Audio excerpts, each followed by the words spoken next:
Hey everybody, welcome to another episode of Staying Home with Josh Fox, your revolutionary guide to the Green New Deal. My guests today will be Joshua Kahn Russell and Anthony Rogers Wright, two incredible figures in the activist world. And we're going to be talking about how to prevent a coup. We're also going to be talking about how to prevent widespread violence in the streets, or at least how are we as movement people going to deal with that? I do want to say that this is pre-recorded, so this is recorded on the day before. We still don't know the election results. By the time this airs, we will know. And I have a feeling I know what's going to happen because I'm from Pennsylvania and I don't think Trump is winning Pennsylvania. I'm so sorry. So that means the election is going to Biden. The question is, sorry, I have to switch this over.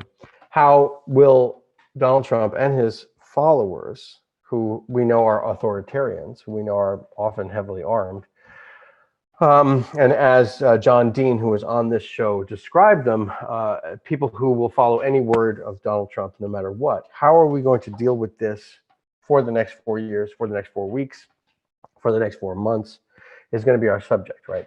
Donald Trump got up in front of the American people at the White House and he incited violence. He said that he was being cheated. He said that there were buckets of votes and boxes of votes and things like that that have absolutely no bearing in reality. Jake Tapper on CNN called it a feast of falsehoods.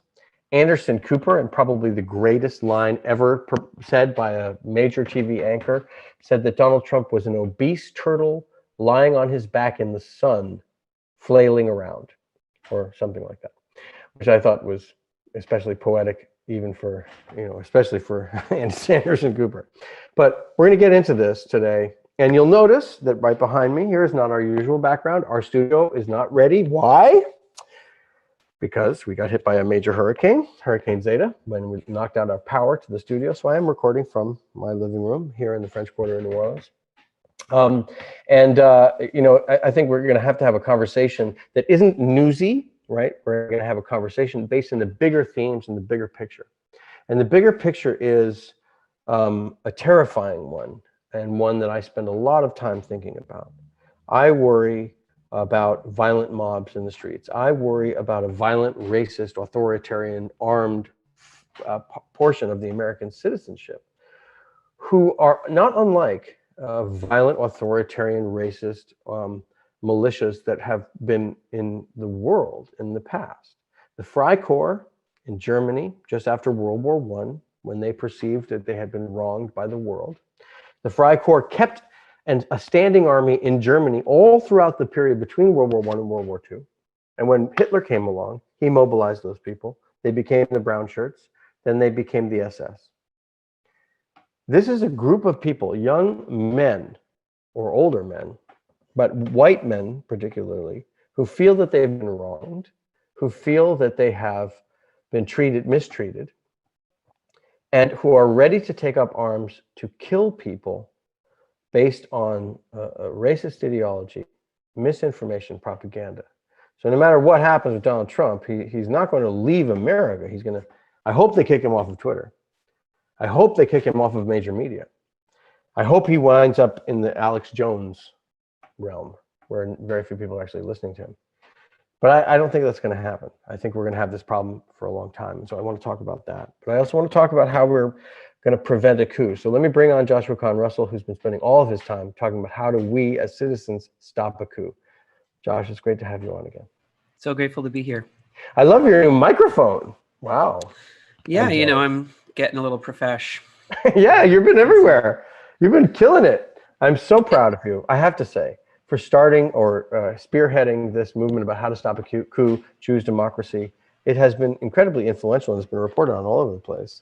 Of course, we reported on it first. But well, I've just been I'm not the first. It's not the first time I've broken a story. Anyway, Josh. Yeah. I mean, we are proud of our work at Choose Democracy, but we are also part of a much larger ecosystem of groups and organizations. And I do think, at the time that we're recording this, I'm optimistic that a coup is not going to happen, but we are still standing vigilant. I also want to maybe start by clarifying, Trump can say whatever he wants. That doesn't constitute a coup. What matters is, does he have government infrastructure and bureaucracy behind him? Does he have collaborators? And so far, at least while we're recording now, he doesn't. He doesn't have collaborators. Filing a court case does not advance. We have on our website, which is choosedemocracy.us, we have a coup-ometer, which is made by our friend at isthisacoup.com. Yeah, and so right now the needle is right in between preparing for a coup and attempted coup. So it's not an attempted coup yet, because a lawsuit in and of itself, we expect not all court cases are going to go our way, right? It's really about the level of momentum behind it. Are they able to stop the counting of ballots in a way that's material to a power grab? And so we're continuing, as of now, to stand vigilant. Maybe by the time people are watching this, this phase will be over. But we've always viewed ourselves as like the fire extinguishers, to say, this is a real possibility. We hope it doesn't go that way, but it's likely enough that we need to be prepared. Like if one of the things that I've been telling people is like, if my house had as high degree of a likelihood of catching on fire as we had of Trump finding collaborators to do a power grab, I would get some insurance, which doesn't mean that it's definitely going to happen. But part of the other wager that we put down was that the more organizing that we do, the harder it gets for them. And I really believe that across the spectrum, all of the organizing that has happened, all of the rallies that happened from the 4th escalating up to the 10th, all of the ways people are protecting the counting of ballots at Board of Elections, all of the ways that we have been able to have a very strong narrative around counting every vote, a very strong narrative warning the media in advance to be aware that this could happen, to not, fall to both not just depend on the Democrats to be the arbiter of this, but also to stay vigilant. I think all of those things reduce the likelihood of them being able to pull it off. And so our goal underneath the fire extinguisher goal has been preventative, It's really interesting because back in the year 2000, there was the quote Brooks Brothers riot, right? We had all these I want to use the word D-bags, but I'm not allowed to say that, I think, on this program. We had these white guys in Brooks Brothers pants and shirts, and they looked like yuppies that just got out of Harvard or something like that. And they were like, stop the count in Florida, and that actually worked. It worked. Well, that worked. And there were 3 lawyers who were actually trying to stop the count as well, right? Who were working for Bush in Bush v. Gore. And those 3 people, I think, and let me jog my memory. Let me think. John Roberts, Neil Gorsuch, Amy Coney Barrett. Kavanaugh. Oh, Kavanaugh, sorry, not Gorsuch, Kavanaugh. We're going to bring into the conversation who just arrived, Anthony Rogers Wright, who I love, who's another incredible movement leader. And Anthony and Joshua, thanks for being on. At this moment, we're at the cusp. Let me just explain that we are going to be broadcasting this show in 3 days. So we currently, at this moment, don't really know what the results are, but we do know what the trend lines are. And we can talk about the trend lines. We're talking about how to prevent a coup with Josh. We also need to talk. Hey, Anthony. Everybody knows each other. This is a show about friendship. That's what the core of this show is about. No, really. And that's what the environmental movement is about. Let's be clear. It's about friendship. It's about friends between us and friends with the earth, right? That's a core principle that I believe. So we've been through the wars together, these 3 people, from coast to coast, from Standing Rock to the Delaware River Basin and everywhere in between. And so we're going to talk a little bit about how do we react if there is violence in the streets, because the president today came out and said, and this is one of the first times in my life where I just want us to chill. I don't want to see cops in confrontation in New York City with protesters. I mean, that's mostly provoked by the cops. But anyway, I'm talking way too much. Anthony, can we jump going with your point, and then we'll bring in Anthony. Yeah. I would love to just finish the thought that you started. Finish it. Just on the Brooks Brothers riot example, there's a lot we can learn from it, which is that the right had what's called an inside-outside strategy. So through protests that were confrontational, they were able to stop the counting of votes, long enough for their strategy in the courts to then make it official, right? And so that's another thing that, like, when as we start to get more people in the mindset of organizers, we have to understand moving forward the relationship between inside work and outside work. And I think that that's been part of the role of Choose Democracy right now, is organizing the outside game, right? Organizing the street pressure, having clarity about the role of social movements. And specifically, we were anticipating versions of the Brooks Brothers riots happening this time. And we know that just recently in Maricopa County, there was, threats of violence and confrontations. And so that's one of the reasons why we've been working with groups like the Blackout Collective and Ruckus Society and a lot of other groups to be training hundreds of thousands of people in de-escalation, training hundreds of thousands of people to be able to show up to Board of Elections offices where the counting is happening, and be able to play a role that actually safeguards the counting of votes, rather than just creates a confrontation with white supremacist militias or Proud Boys or whoever. And a lot of the we're still continuing those trainings right now at the time of recording this, and that's what and they're experientially based. We have OGs from the civil rights movement who were coordinating, Mississippi Freedom Summer in 1964, where they were facing violence from the Klan, violence from the police, often it was the same people, right, who had a police uniform on during the day and put on a hood at night. And so dealing with extremist right-wing terrorism is not new to social movements, but I do think this younger generation of people who have been politicized have an opportunity now to learn from the eldership and mentorship of folks who have navigated that layer of potential violence. So I have to say, you're tuned in to Staying Home, your revolutionary guide to the Green New Deal. I'm Josh Fox. We're talking with Joshua Kahn Russell and Anthony Rogers Wright. So I wanted to throw this to you, Anthony, first. One of the things I tweeted out yesterday was a sincere and honest question, right? If the Trump rioters go into the streets with their AK-47s and their AR-15s, and they start burning down cities, are the police going to arrest them, or are the police going to join them?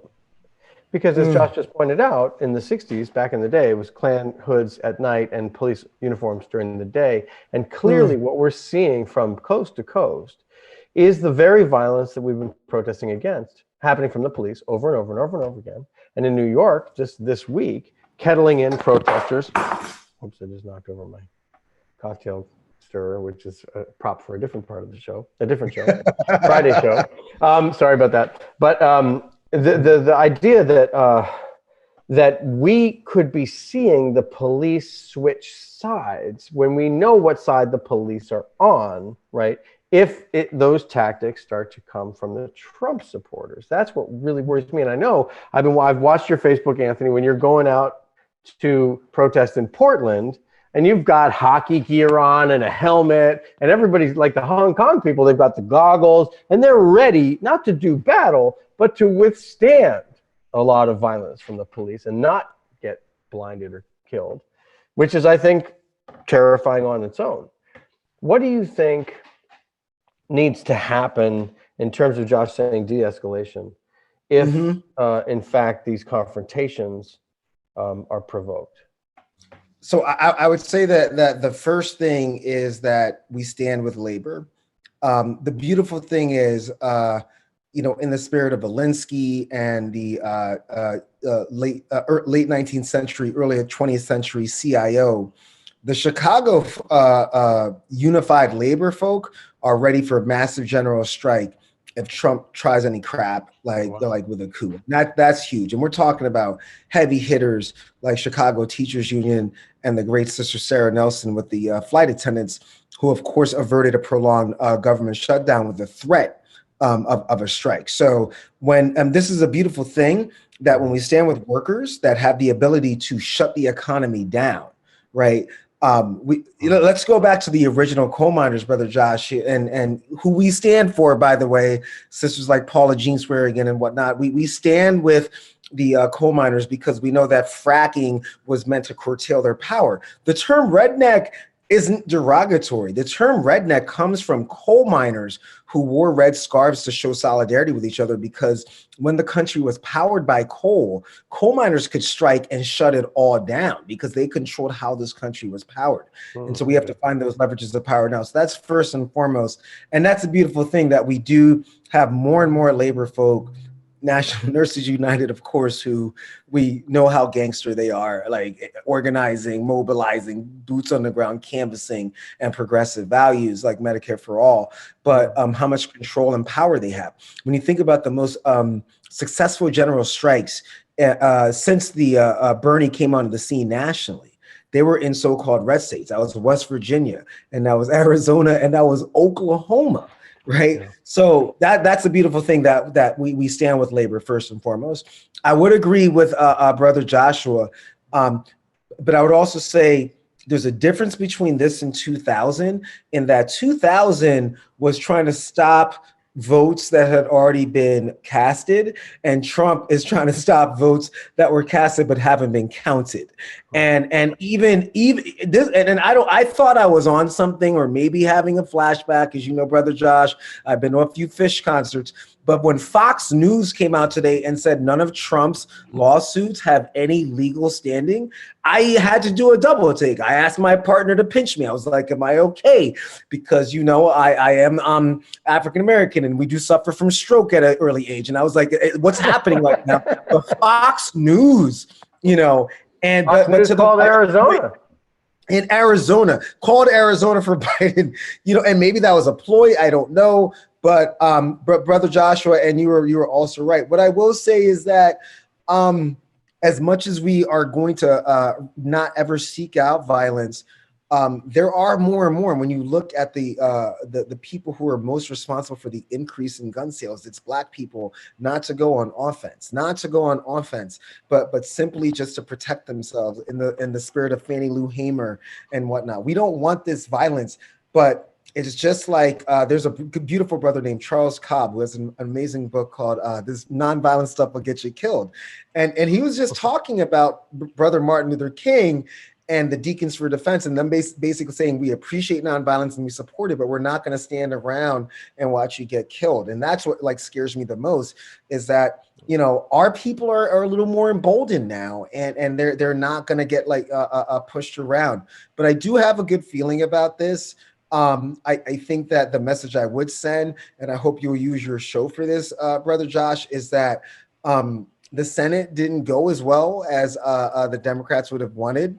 I have my theory on that. I just shared it with someone else. I said the Democrats are the New York Giants of politics, no defense, no offensive line, and an overrated white quarterback who turns the ball over in critical parts of the game, right?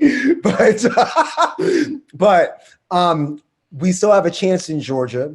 Everybody should be channeling Ray Charles right now, because it looks like there's going to be two runoff Senate races in early January, and we have to get down there and organize even harder than we did, because we got to get the Senate to really have our Green New Deal, our Medicare for all interventions. Because Josh, brother, you know, you're from the Upper West Side like I am. I mean, you know, Brother Chuck Schumer has been saying some good things, but we know need to get rid of Chuck Schumer. Come on, that's Wall Street. We need to get rid of Chuck Schumer. There's no problem. There's no question. We need to get rid of Chuck Schumer. Chuck Schumer is the most uncreative, uninspiring leader on the planet, right? Honestly, look, inspiration is a part of leadership. Okay? That's right. Creativity is a part of leadership. If all you do, and you don't even do this part, right? If all you do is pretend to do some procedural stuff, but then you fail at that, I mean, fail at that. He's also one of the most unpleasant people on the planet. But the truth of the matter is, AOC needs to primary Chuck Schumer. And Chuck Schumer needs to go away. And that's it. I'm so sick of these. I'm sorry. I'm also here in New Orleans for a reason, because of the Chuck Schumers of the New York world that have taken over that city. You know. Oh, by the way, Brother Josh, I forgot. I want to let you know I'm going to be seeing you in 2 weeks. I'm coming down for Thanksgiving, by the way. Okay, fantastic. So in New Orleans, it's a good hub to work from Georgia. But so let me just bring this back for a second. Whether or not there's a coup, whether or not there's something we have to deal with in the next few weeks, months, right? Which I think there actually will be. I honestly think there will be. Mhm. We are now in a country with an emboldened and feeling sore and disenfranchised white malicious, white supremacist mob who, when I was in PA, surround us and are scary and unhinged and out of control and do target practice in the hills all day long. If you're out there in rural PA, as I was for the majority of making this show, you're sitting there and you're hearing boom, boom, boom, boom, and automatic weapons and things like this that are just like, 50 yards away. And this is just the way it is. And there's Trump signs everywhere. And sometimes in Pennsylvania, Confederate flags, right? A lot of flags that say back the blue. There's in fact a Trump store where they were selling Trump stuff, which is kind of amazing, right? Trump store, and I thought it was a good sign when I left PA, it was all 20% off. But they have these signs that say back the blue, black. There isn't a cop in my entire township. There is not a cop in the entire Damascus township. It does not exist. When the pro-fracking movement burned down one of the buildings on my parents' property, I had the chief arsonist come to investigate, saying we were the victims of the arson. In fact, the pro-frackers said that I was the perpetrator, and they called me a terrorist. And the head guy of the arson squad, who had to come from 2 hours away by car, recommended that I get a security system. And I said, what do you mean? There's no way we can get a thing that has an alarm that goes off in the middle of the woods. There's no cops coming. He said, no, a security system. Of course, he meant a shotgun. There is no police in that part of the world at all. So what are they talking about? They're talking about militarized police force, authoritarianism, RoboCops that they see in Philadelphia and Seattle and New York City, and that they're idolizing that sense, that violent authoritarianism. Josh, talk about de-escalation right after the break. Hold on. You're tuned in to Staying Home. This is Josh Fox. We'll be right back. You're tuned in to Staying Home, your revolutionary guide to the Green New Deal. We're talking about how to prevent a coup and how to stop the trend line of violent authoritarians. And so I'm going to throw this question to Joshua. Josh, talk about de-escalation. What does that mean? What is the training? How do you de-escalate somebody who's got an AR-15, right? Full camo, screaming racist epithets in your face? I mean, what do you do? Well, I first just want to affirm,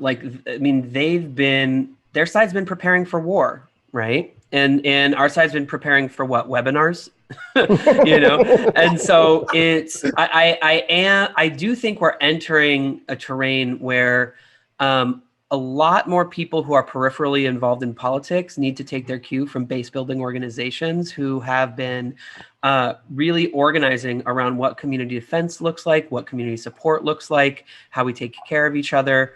And there isn't a one-size-fits-all response. It really depends on context. I totally agree with what you were saying, Anthony, about questioning the canon of nonviolence.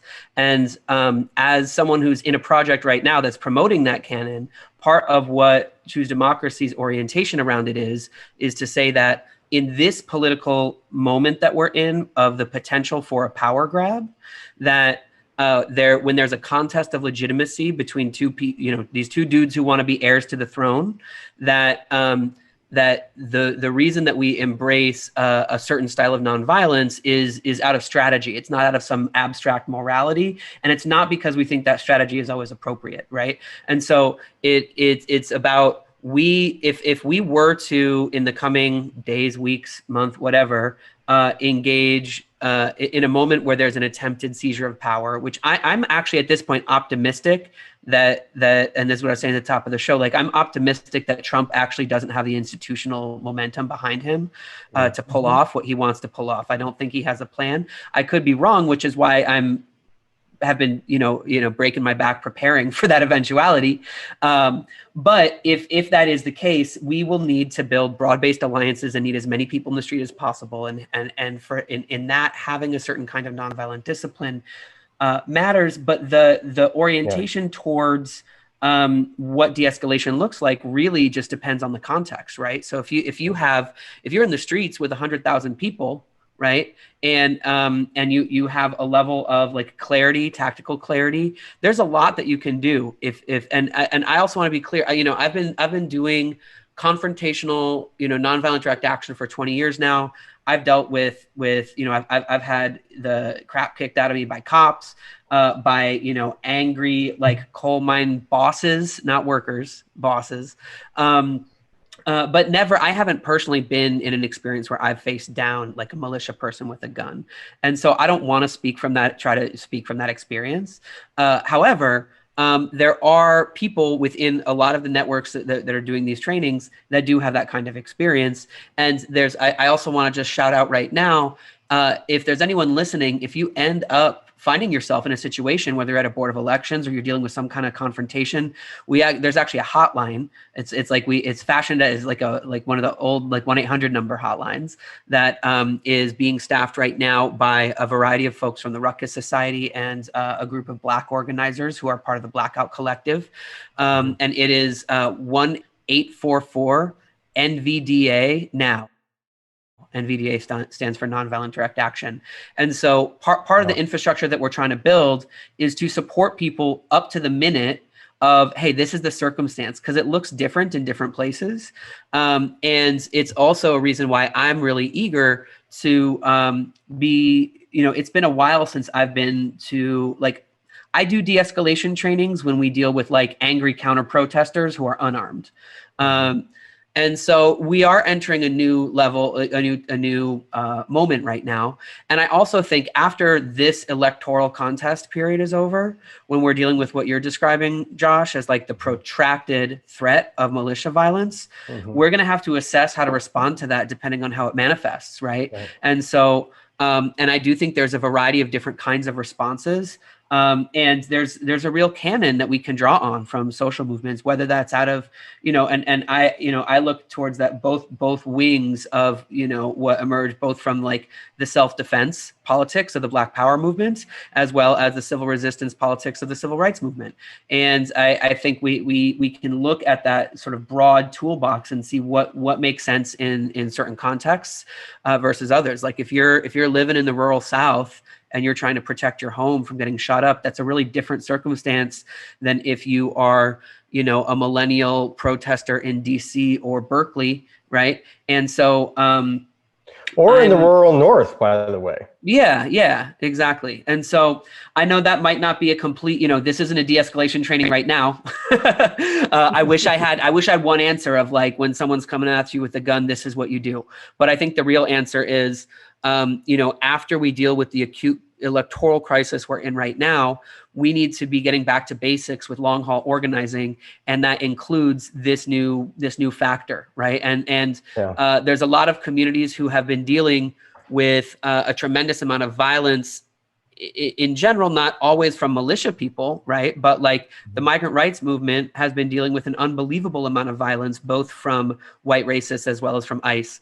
And so learning how, I think that we have the resources there, and we need to remember that we're part of a multi-generational project to transform this country and defend the planet. And that the mess that we're in right now is upsetting, but it's the terrain that we're on. And so I think we can sober ourselves by rooting ourselves in the history of movement struggles and look to the organizers who right now have a lot of leadership to offer. I obviously prioritize climate and I prioritize nature in my work. But I just finished a film, and I would love for both of you guys to see it. The title is not. I'm not releasing the title yet, but it's about the connections between the people who will destroy nature and biodiversity, and how those same people are the people who are the white supremacist colonialists who are setting us up to destroy cultural diversity. And I'm kind of premiering a new idea, which is the idea of invasive capitalism, which is not like an invasive species. When an invasive species comes into a field, for example, of lots of biodiversity, it takes over, it kills everything else, and it maximizes the resources, and then it's done, right?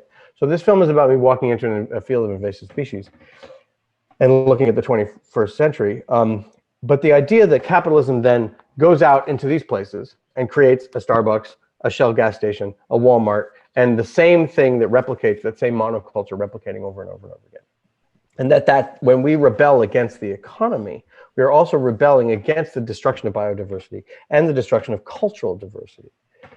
How much then is it so important for us to talk about racism and talk about how do we begin to stop this racist police force, which is the enforcement for the destruction of biological and cultural diversity on the planet? How, when we think about the Freikorps of Hitler, right, and in Germany, in the 30 years that they spent festering after they felt they lost World War I, this is World War I. They're about to lose it. And they're going to fester. How do we begin to heal? How do we begin to create arguments? Nomi Konst, I asked this question of her the other night. She said, no, healing's for after the war. We're in the war now. I said, oh, I disagree with that. Well, good. That's why I'm throwing it out there. That's why I'm throwing it out there. What I hope I use this program for in this new film to draw the connections between the health of the planet, the health of our species, and also our morality, which has to challenge the destruction of cultural diversity, the destruction of biodiversity, and so much of that is enforcement by the police. And how do we begin to talk about abolishing the police, defunding the police as a central tenet of what we have to talk about in this movement? We may not even have to answer that question fully, Brother Josh. So, I mean, as you know, we bopped together in a Standing Rock that these police forces, these local armed forces, are the vanguards, the first line of defense for the fossil fuel industry. We learned that like the hard way. Bro, you got shot at. You know what I'm saying? Yeah. So, but you're also talking about an industry that they are protecting now that is in its death spiral. 100,000 jobs lost in 3 months. Massive attempts to consolidate just to stay alive. And today we got the news. I don't know if you heard, Brother Josh, that Shell is closing a refinery in Louisiana under the guise of to reduce their carbon footprint, but ostensibly to reduce their carbon footprint because they're losing money. I want to be alive when I see all those places dismantled. Absolutely. The whole I-10 corridor. Exxon was the most valuable company about a year before Brother Bernie came on the national scene, 6 years ago. And they just got kicked out of the Dow. All right. And that's who these law enforcement folk are protecting. But when you can't pay them anymore, are they really going to put their lives on the line, so to speak, right, to protect this? So what I would say is that, but we do have to also understand, Brother Joshua, you have both done a great job of this, as my white and Jewish comrades, of saying there is no bifurcation between racial justice and climate justice. You will not have climate action without racial justice. And we have got to do a much better job through your movies, through shows like this, of projecting that. They understand that in New Orleans. They understand that in most parts of New York City, but not necessarily as much in Western PA, not as much as they should in Iowa or Nebraska, and that work is on us, because when we can really converge climate and racial justice, we're going to be unstoppable, because it's going to bring those movements together that are too powerful to stop. That's the conversation, the intersectional conversation we have to have. Hold on. You're tuned in to Staying Home. This is Josh Fox. We'll be right back. You're tuned into Staying Home, your revolutionary guide to the Green New Deal. I'm Josh Fox. I'm with Anthony Rogers Wright, Joshua Kahn Russell. I guess what I'm also referring to, though, is not just the fossil fuel industry, right? Because the fossil fuel industry doesn't build the Walmart. The fossil fuel industry doesn't build the Starbucks. The fossil fuel industry doesn't create that, what I'm calling invasive capitalism only, right? I would like to think that there are a whole suite of values that go along with renewable energy, right? Because renewable energy is not about burning, it's not about extracting, it's about gathering. It's about harnessing. It's about gathering the winds and harnessing the sun. And those are fundamentally different type of interaction than exploding things, right? Which is what the fossil fuels are, right? Basically, right? Controlled explosions. So what I would think of that is more of a feminine form of energy. When you're bringing things in, you're embracing rather than you're pounding in pistons into it, whatever. I just want to 100%. that I would hope that values go along with that, but I know that they probably won't. I know that the people in the suburbs, right, who want their SUVs and want their driveways and don't care about nature and the planet are also going to need to be confronted to a certain degree about their values and about what this is all about, right? So what, Joshua, do you think are the values that underpin the conversation that's ahead in your mind? Well, first, I just want to say that a shift in values has to be tied to the material conditions of like supporting people being able to survive through protracted collapse, because that's what we live in, a collapsing civilization, right? We don't just have, you know, the political crisis of the system that we live under right now is just one stage. It's a fleeting moment in a long arc of the collapse of a civilization where all the systems that support life on this planet are in free fall or collapse, and that's putting pressure on our political, economic, and social systems. And so, I think that the class politics that have to emerge in a newer left has an orientation to a multiracial working class that is led by Black and Indigenous people of color, that is speaking to material needs, right? And I actually believe that most working people, when their needs are being taken care of and they understand why and how, there is a lot more space for the values conversation. There's a lot more space for the hearts and minds conversation. And so I think that what that looks like is, you know, like in the near term, we are going on, you know, if we do have a Biden presidency, and maybe the viewers will know that already by the time this airs, Well, you know, we'll at least maybe have a Biden president-elect. That's maybe where we'll get to. Well, so it's our opportunity to go on offense, right? It's our opportunity to go on offense. I agree. And I do think there's more traction around climate fights with Biden than some other fights, and that if we lead with racial justice, but it's also oriented to broad-based universal programs that are oriented towards an understanding that the working class is disproportionately people of color, and there's a way that we can build a new big tent that is based on those universal policies. And then from there, that's when we get to do the organizing that actually shifts the hearts and minds and does the cultural work. You know, like the organization that I run, the Wildfire Project, we are in the cultural fight, right? We do believe, you know, a lot of times leftists are obsessed with the structure of things. We think structurally, and we don't pay attention to the culture of our movements that's sustaining and healing, even when we're in the war, Nomi, or the culture of our country, so that we can actually make movements that are sustainable and last. Yeah, brother Joshua, I dig all of that, and I think that's extremely important. This has to be multiracial. Nomi is actually right. I mean, we are in battle mode. We do need to heal, but also I would think that I would say that Nomi, who's obviously brilliant and one of our better thinkers, is also capturing the feelings of Black and Indigenous people right now. Who I think Professor Eddie Glaude Jr., who's just brilliant, you know, just wrote an amazing book about James Baldwin called Begin Again. He was on, you know, MSDNC, but making beautiful points about, and he said something. That's an extraordinary clip that was viral. Yeah. Right, where he was like, you know, how racial plagues us, that you know, white folk were still basically voting in the protection of the wages of whiteness that, of course, Du Bois and David Rodiger teaches us about, and white supremacy. And we have to overcome that. There's a great book called American Poison by Eduardo Porter, who uses studies that basically says that all of these beautiful programs that Brother Bernie gave to us are really promoted and transmitted, Medicare for all, you know, free college tuition, etc. It's going to be hard if we don't also vanquish white supremacy, because people are not going to want to use their tax dollars to benefit people who don't look like them, who don't so-called think like them. And that applies to us as Jews. That applies to me as a Black person. That applies to like our sister Josh Tarahowski as an Indigenous person, you know, et cetera, and women even. So like that's the healing that I want to do. I think that you, Joshua, and Nomiki is right. We can agitate while healing at the same time. It's not an either or. We can walk and chew gum at the same time. I mean, we're all Bernie surrogates. We had to walk and chew gum at the same time because the DNC was choking us out. But like, you know, I think that we can do both, and I think that both is necessary. And I love that you brought up the culture of our organizing, because there's a lot of trauma that even makes us turn against each other. Right, like and whatnot, and war with each other, because we don't have anywhere else to, like, you know, transmit our pain that brought us into this.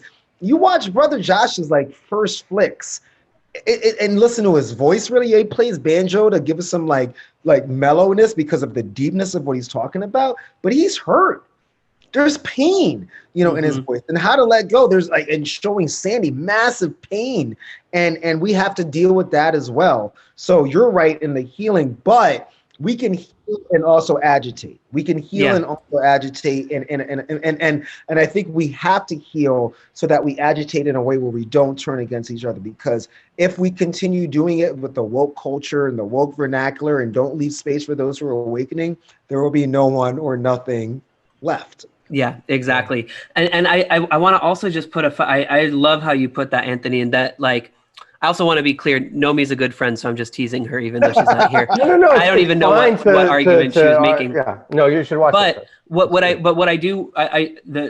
piece that I want to underline in what you're saying, Anthony, is also that successful movements are places where people can go to heal, because we live in a traumatized culture, a traumatized society, and trauma is running the show. So if you want to understand how to organize and build movements, you need to understand people. And if you want to understand people in the 21st century inheriting a legacy of 500 years of oppression and violence towards each other in the land, you have to understand Trump. You want to understand Donald Trump? Understand trauma, right? And so, and if you want to understand the culture of the left and why we're stuck in these circular firing squads that you're talking about, Anthony, of it's about agency, which is where the fight comes in, where the agitation comes in that you're talking about. Because I feel very clear that fighting is part of healing, that when we come into our agency and come into our power, right, when we can that level of empowerment is part of the way that we transform our trauma and pain. But a lot of people come to our movements because they've been hurt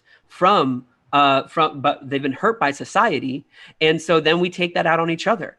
And if we find a way that can actually speak to people's pain, whereby participating in a social movement, you can heal and transform, that's what makes our movements unstoppable. But we do it not just by having healing circles, we do it by winning, right? We do it by people coming into their power and having a sense of taking their agency back.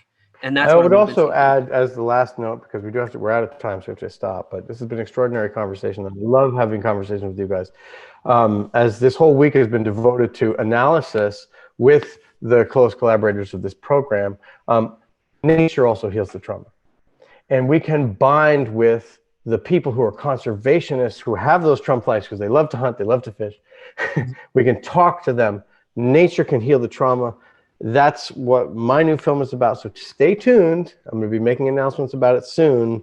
We're just in the last stages, but I just want to thank you. This conversation informs what I do in the movies. You guys, thank you so much for being on tonight. It gives me so much hope. And let's just pray that by the time this is aired, we have a Vice President-elect Biden and a movement ready to mobilize for change. Thank you. Appreciate you, brother. I'll see you in a couple of weeks down in the Big Easy, brother. I can't wait. Can't wait. All right. Fabulous. Josh, come visit too. All right. This is just Staying Home, your revolutionary guide to the Green New Deal. We'll see you again tomorrow. Peace, everybody. Peace.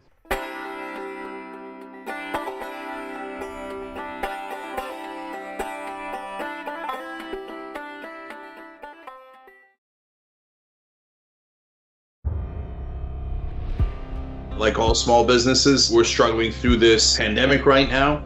We are doing a drive to keep TYT healthy. We want to be able to keep doing it, and it's been a Herculean task. Ready for transport. We're trying to raise $2 million overall, $200,000 a month if we can. If you can, and only if you can, tyt.com/go. Seriously, because we can't sustain this show without you. So thank you for making all this possible. Where else can I feel as free as I do here to do what I do? And I wouldn't be able to do what I do if it weren't for all the people who have really carried us throughout the years. You're our ultimate boss. We report to you guys, and if you don't like what we're doing on air or we're not telling the truth, boom, you fire us. We're not the Young Turks, you're the Young Turks. Keep TYT alive, healthy, wonderful, awesome, independent, progressive. Keep it all those things. In fact, we have a new theme, Press On. Get it? It's a double meaning. tyt.com/go.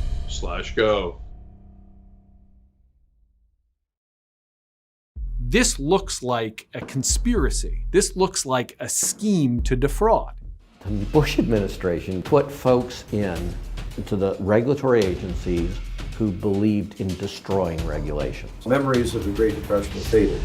They stood on the floor of the Senate day after day attacking what they were trying to do. They just generated all this junk, took home huge bonuses, and then when it collapsed, they said, oh, not us. What they ginned up was pure extortion, putting a gun to the head of Congress. Time and again, they heard the devastation that was happening in low and moderate income communities caused by bankers, by lenders, and they chose to ignore it. I understood that the SEC was not merely a weakened version of what it was supposed to be. It was an agent of Wall Street. When no one's enforcing the law, the criminals take over. Many of you already know that the TYT Army has been officially organizing for the past year. They're making decisions on which candidates and elected officials to help and always coming up with ways to inform people about progressive policies. Now, we want to give a huge shout out to some special volunteers and highlight accomplishments of our TYT Army. In Michigan, State Leader Tara West and Captain Justine Robinson organized the team's first Beer and Politics. How fun does that sound? Look, they thought of this idea at one of their monthly meetups in order to help connect TYT supporters and grow their team's volunteers. Here's what Tara had to say. Our first Beer and Politics event in Grand Rapids was a success. We had 5 new people show up who are enthusiastic about TYT. They all found out about our event through our text bank, and they liked the laid-back nature of our get-together. Looking forward to connecting with them next month and hopefully meeting a few more. Thank you, Tara and Justine, for leading the way in Michigan. To learn more about the TYT Army and how you can help from home or even start your own team, head to tyt.com/army. Check your spam folder for lost emails to stay up to date with our events.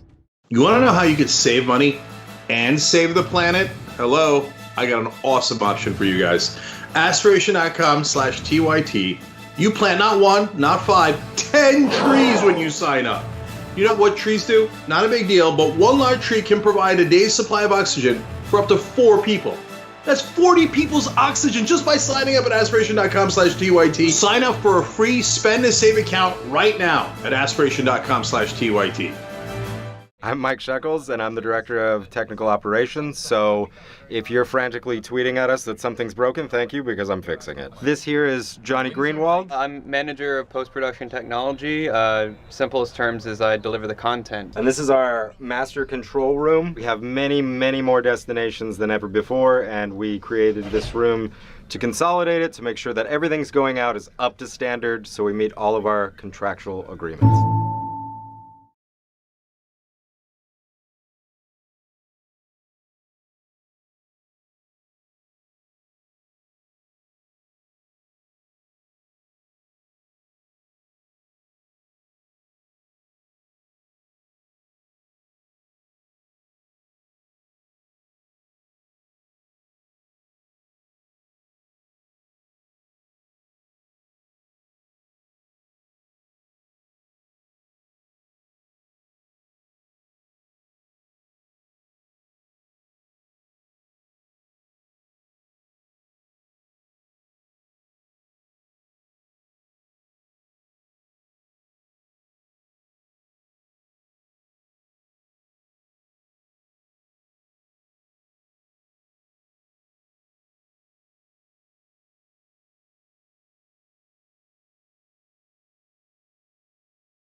Joining me now is Harvard Law professor Larry Lessig. Given that Donald Trump's last recourse appears to be the courts, he's a perfect person to talk to at this point. Professor Lessig, thank you for joining us. Appreciate it. Glad to be here, Chuck.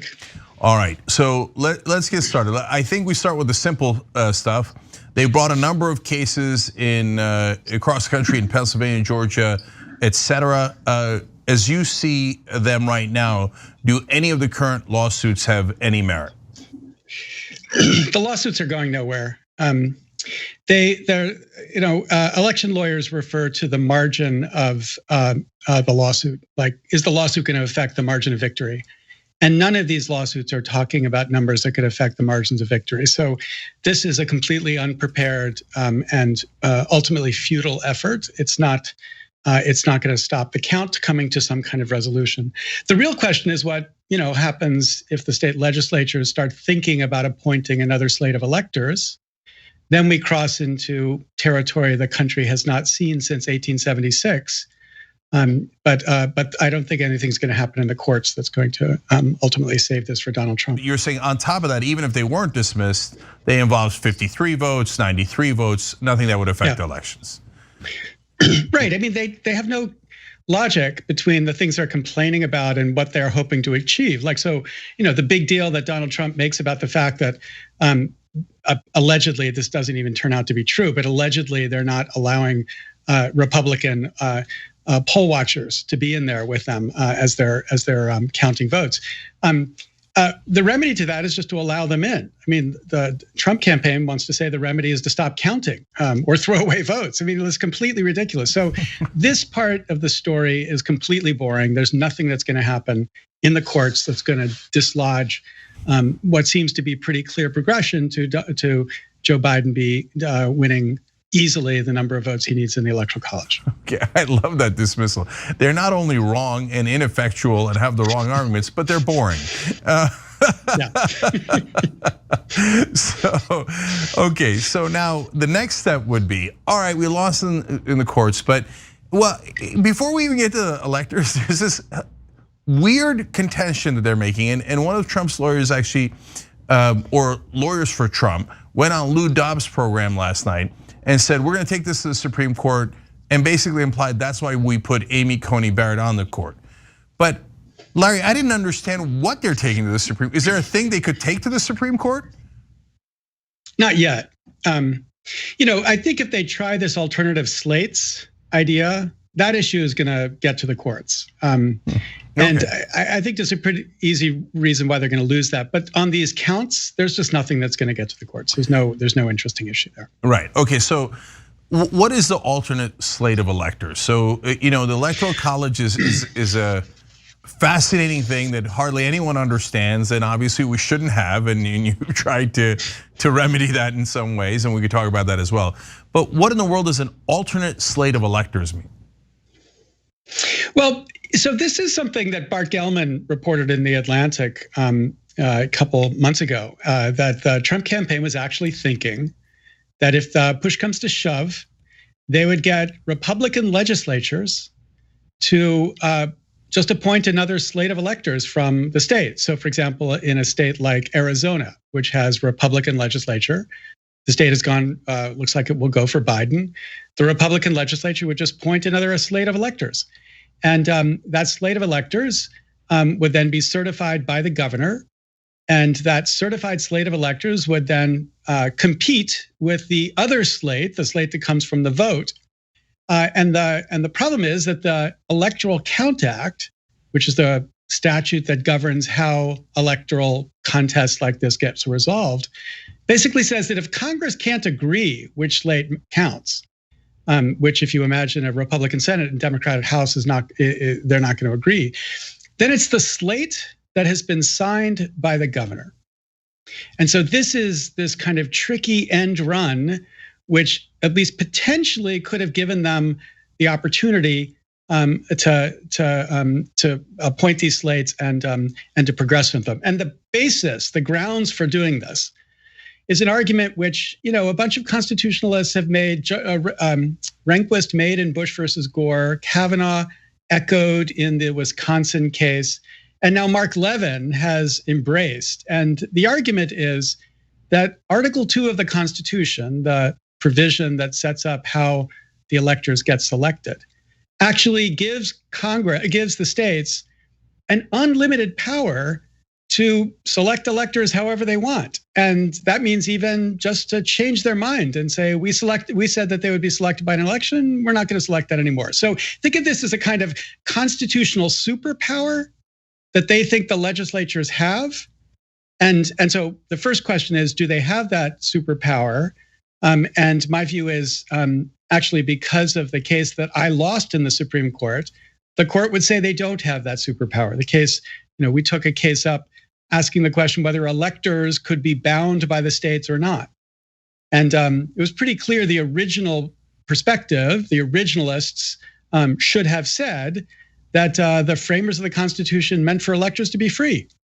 But the court didn't say that. 9-0, the court said, well, that might have been what things were originally, but democracy has overtaken the framers' design. And today, as Kagan said in the last words of her opinion, here, we the people rule. And so under that conception, democracy has changed the power of electors. And I think the court would say democracy has changed the power of legislatures, because the framers certainly didn't want a situation where the legislatures got to pick the president. They explicitly talked about that. They explicitly rejected it. So I think that if the question came to the court would say, no. You can't appoint a slate of electors through an election and then change your mind. I mean, maybe you could say we're not going to have an election this year. But if you choose to have an election and they pick a slate of electors, that slate is the slate for the state, and there's nothing you can do to get around it. And I know that you knew this going in, that you would actually ironically set up a win-win here. But by losing that Supreme Court decision, you've actually protected democracy in a wonderful way. Well, I mean, but let's be clear. I mean, I took that case and we saw we could win on either outcome. We thought if we won and the court said, yes, electors are free, we would see an enormous amount of efforts to try to fix that problem. And that, would have led to the reform of the Electoral College. That's obviously something that many people are fighting for. But we also saw that if we lost, it would create this way of saying that whatever Rehnquist thought about the Electoral College, the design of the Electoral College under Article 2, that's been changed. And now we're in a position where we can say democracy rules, the people rule. You can't muck about with an election by picking another slate of electors. When we talk about an alternate slate of electors, first let's talk about how the electors are normally picked. So let's take a state like California, Biden wins easily. How do the electors get picked? Federal law says that there will be a date on which the electors get appointed. And on that date, there's an election. And the election is governed by, in most states, all but 2 states, a principle called winner take all. So the winner of the popular vote in that state gets all of the electors from that state. And so those electors are appointed based on what happens on election day. Who appoints them? Is it a political office? Who appoints them, saying, okay, Bob and Sally, you guys are gonna go and perfunctorily vote for Biden? Yeah, so it's different in each state, but the general rule is it's usually the party. Pennsylvania has a weird rule where it says the presidential candidates just name the slate of electors. The party will select it. In some states, you'll have party elections and like local conventions, but it's basically a process to assure that the party is nominating people they can trust to carry out the will of the election. And so those electors get nominated, and then they will gather on December 14th this year in the state capitol, and they will cast their votes. And as they cast their votes, the Electoral College then gets set for that state. And when we talk about an alternative slate, what we're imagining is there's actually 2 rooms. One room with the Republican electors, one room with the Democratic electors. And each of them will cast their votes, and there'll be a list of their votes, and they'll sign them, and they'll send them both to Washington. So this is the thing people have been anxious about. But I actually think, so here's the good news. This is the really good news. I mean, like the legal argument's clever, and I think it's right, and I think the court would ultimately do it. But it's the political argument that's the most important. There are only 2 states now where this could work. One state is Arizona that has a Republican legislature and a Republican governor. The other state is Georgia that has a Republican legislature and a Republican governor. Those are the only two states that could play this game, because every other state that Biden has won either has a Democratic governor or has a Democratic legislature. So, if they tried to play this game in Pennsylvania, and to their credit, the Republican legislators in Pennsylvania said, we don't think we have this power, we're not going to play this game. But if they tried to play this game, the Democratic governor would sign Joe Biden's slate of electors, and so the Democratic slate would prevail. But in Arizona and in Georgia, there's at least the potential for this game to play out. But the problem is, if Biden wins Nevada and Pennsylvania, he doesn't need Georgia and Arizona anymore. So when the Republicans sort of sit back and think, are we going to play this incredibly ballsy game of basically saying, screw you to the 4 million extra votes that Biden has gotten and the fact that he clearly should have won in the Electoral College? We're going to say, screw you to that. We're just going to pick our own slate of electors and we're going to force it through. I think they're going to think, it's a pretty high risk.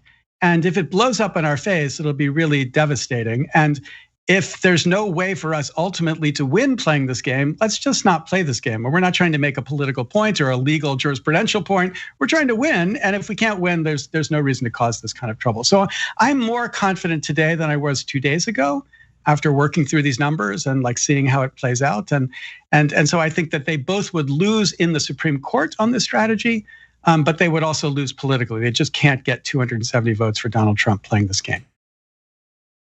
We're very honest that we're progressives. We call the Young Turks home of progressives, and we support progressive candidates. There has been this reemergence of political activism, especially among young people. This weekend was the second Women's March, both across the US and across the world. So these people are not simply marching, they're not simply talking, they're also running for office. And when they do run, they're going to make a difference. Joe Crowley is congressman from New York. He's very powerful. Why? He raised a lot of money. But there's someone finally challenging him. We need to have representation that advocates as fiercely for working class people as possible from this seat.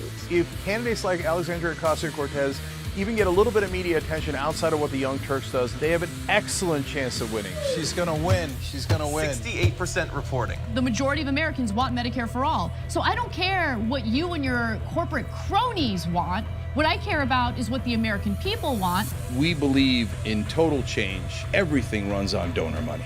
And that is what we will fight, and that is exactly why they don't like us. We're having fun, it's election night! Alexandria Ocasio-Cortez has defeated Joe Crowley. Here we go again! Ladies and gentlemen, we got him. Down goes Crowley! Down goes Crowley! Down goes Manafort! Down goes Cohen! Women came out in record numbers in the primaries. They said, you'll be lucky to get one candidate. We now have 12 that have won their primaries. Bezos and Amazon announcing that they are going to go to a 15-hour minimum wage. We're making progress. Let's keep going. Many of these women made history. The biggest victories, all women of color. Rashida Tlaib and Ilhan Omar, Sharice Davids and Deb Haaland. And I want to go to Congress because I want to change those things. I'm calling it. Jamal Bowman has won. Down goes Engel. Down goes Engel. For a long time, we have not had progressives in power. It's going to be something to behold. Welcome to Happy Half Hour, everybody. After a week of soul-crushing news, we break out the good stuff. Good news, good videos, good people, and, of course, drink good alcohol. That's the worst thing I've ever had. This That's is the best show. Full disclosure, we did do a shot right before the show began. It says, let's flamingo. Flamingo. The reason you had trouble with that word is it's not a word. Okay. This is the one of everything. I've got a rash. Could I just put it on that to see if it'll take it off? What did you used to think this was? Bull piss. Drink it, swallow it, No. spit it. Oh, that's needed after a day like this. Cheers to Brett Ehrlich. Climax. Uranus smells like farts. Because of course it does. This is the worst sketch ever of a perp. But guess what, ladies and gentlemen? They found the guy. This is Sophie's super happy dog story of the week. This dog is so precious and deserves the world. I'm just not drinking that beer. Here's my dog. This is Onyx. Yeah, I would just say that he's exotic because he's not your traditional dog. Still 12 out of 10, because they're all good. Well, if that made you happy, just wait till you see the best thing ever of the week. There is a woman who moves like a horse. Why do I want to go home and like try this? We're actually going to show you the running butthole challenge right now. What's happening? No, that's just wrong in every way. And we'll see you next time. Hey, Dave. As you can probably see, Skype froze. Yes. Frozen crashed. You know, I'm watching that documentary on the Vietnam War, and there was a TV journalist in the middle of some tiny little village in Vietnam doing live TV as the soldiers were burning the Vietnamese huts, and it didn't crash. And that was 1965, and he was in Vietnam.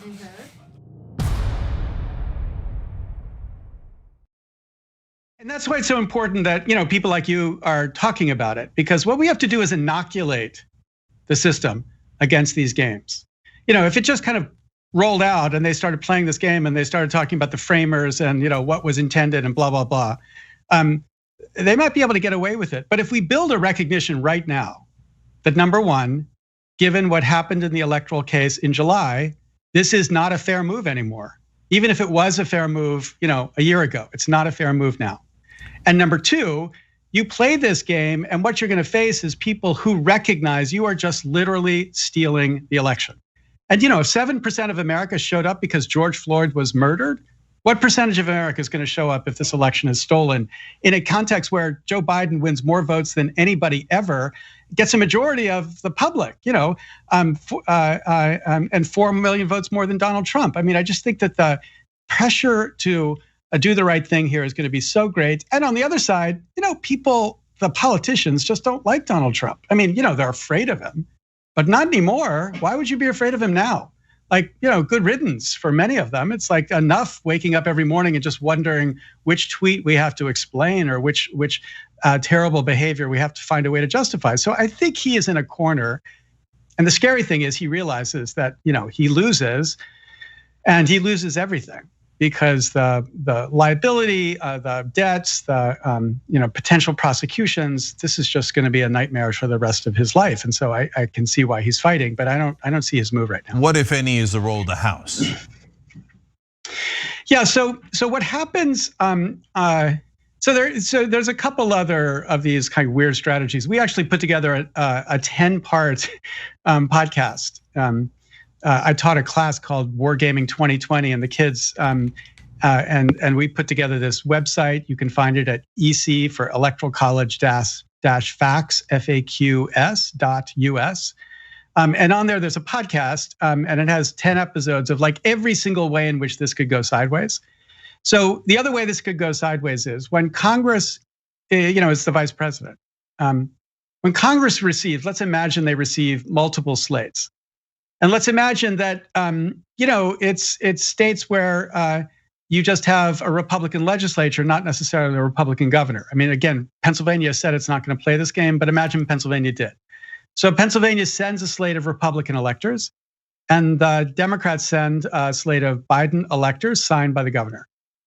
The vice president is told in the Constitution that he's the custodian of the certificates, and he's supposed to open them. And then it says in a passive voice that the votes shall then be counted. And there's always been this ambiguity by whom?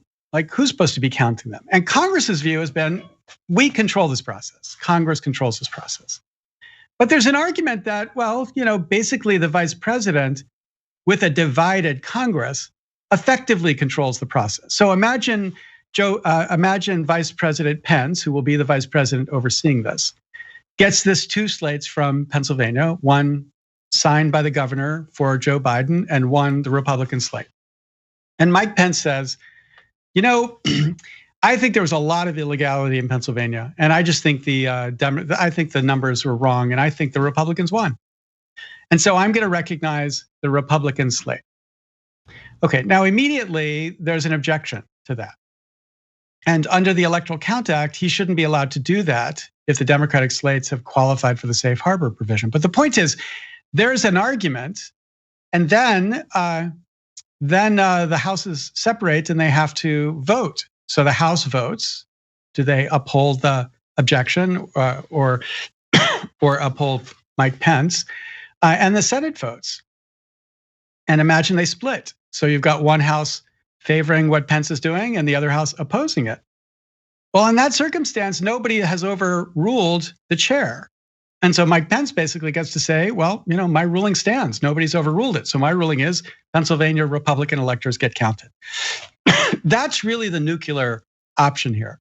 And if Mike Pence plays that game, it's kind of the inversion of Gerald Ford pardoning Nixon. Like Mike Pence plays that game, it's like the end of Mike Pence's career. But maybe Mike Pence thinks he has no choice because it would be the end of his career if he didn't fall on his sword to help Donald Trump get reelected. So to the extent people are worrying about behavior that's radically outside of what the law requires, I think they're worrying about that. And I'm kind of worried about that, but we'll have to see how the narrative develops over the next 6 weeks. So let's say they play that game and they don't care about the political consequences. They think we're never gonna win another national election anyway. We might as well just cement our rule here. And technically, they could do an alternate slate of electors. Pence could choose it, especially with a split Congress. So we're gonna do it. What happens then when it gets taken to the Supreme Court? Well, there's a first really hard question whether the Supreme Court would hear that case. And the reason is there's a doctrine called the political question doctrine that says that when some issue or question has been vested in a coordinate body, has been like committed to a coordinate body, the court won't step in and second guess them. And you can be damn sure that there'll be many justices on that court who are going to want to say, look, we're not allowed to step in. Oh, and by the way, it turns out to elect the guy we want to be elected. So there's a big question of whether they would step in. If they step in, then the question is this statute which governs the process, the statute that I said says that the ties go in favor of whatever slate the governor assigned, is that statute constitutional? There have been people who have said it's not constitutional. I think the Supreme Court will say it's clearly constitutional. And again, that comes from the elector case that they decided in July, because what the court said in that case is, to the extent this is ambiguous, it's unclear, history has liquidated the question. Like we have come to an understanding of like what this process is, and that's the understanding we're going to enforce. Well, that's true here too. The Electoral Count Act was enacted in 1887 after the last really contentious fight where there were multiple slates of electors, which was in 1876. In 1876, there were 4 states that had multiple slates of electors. 3 of them in exactly the kind of circumstance we have right now. The Republicans and the Democrats each accused the other of fraud, and so they each just sent a slate of electors up. It was almost another civil war. Indeed, it was very close to an outbreak of violence that was averted at the last minute by a deal which basically condemned African Americans to another 100 years of slavery. But the response to that was to pass this statute, the Electoral Count Act, which has governed for the past 140 years. I think the court looks at that statute and says, this is constitutional. Mike Pence, you don't have the power to ignore what the governor has done. The governor in Pennsylvania has signed the Democratic slates. It's the Democratic slate that should be counted. Again, assuming the Supreme Court decides wants to step in, which is a big assumption here. Unfortunately, what I'm hearing from you on that avenue is it's actually theoretically possible. Oh yeah, I don't know. It's all theoretically possible. I'm just saying they've got to estimate, they've got to calculate how much are they willing to sacrifice, and I think they're only going to calculate is like what happens to the nation. What happens to the nation if this leads to the perception of this absolutely illegal intervention that stole the election for somebody who clearly lost the election. This is not like Bush v. Gore or even 2016 where there's like this ambiguity. He wins one side, he loses the other side. He's lost on both sides. Like the Republicans feel entitled to have a president who wins the Electoral College even if they don't win the popular vote. But nobody's ever said you're entitled to have the president if you lose in the Electoral College and lose the popular vote, right? That's supposed to be the baseline assumption we've all had. And if they fight that on the basis of these trumped up, totally fabricated charges, I don't know what happens. So I think you see really critical Republicans trying to read the riot act to the Trump activists and make them recognize they're just not going to go with it. I mean, Karl Rove said, the idea that you would have hundreds of thousands of illegal ballots is a sort of, as he said, quote, James Bond story. It's just not happened. It just is not the case. There is not this level of fraud.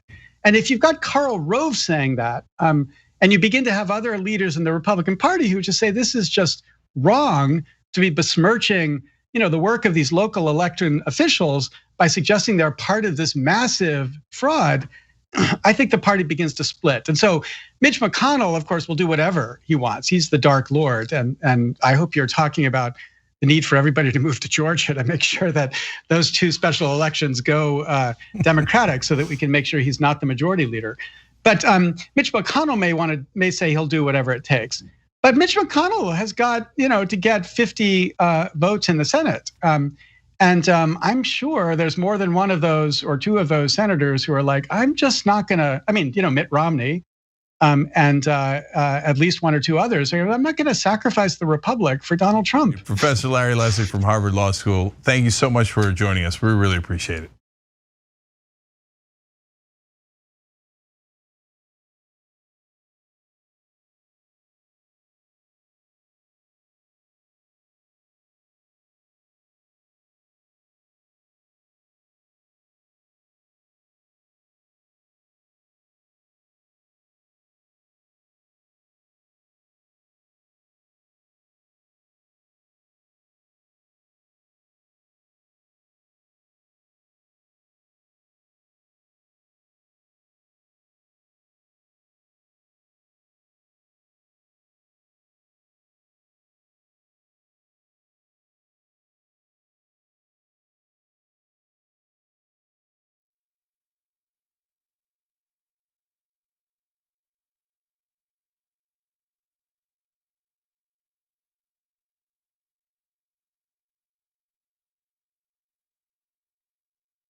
Corn Pop was a bad dude, and he ran a bunch of bad boys. Bringing drugs, they're bringing crime, they're bringing cows, they're bringing planes,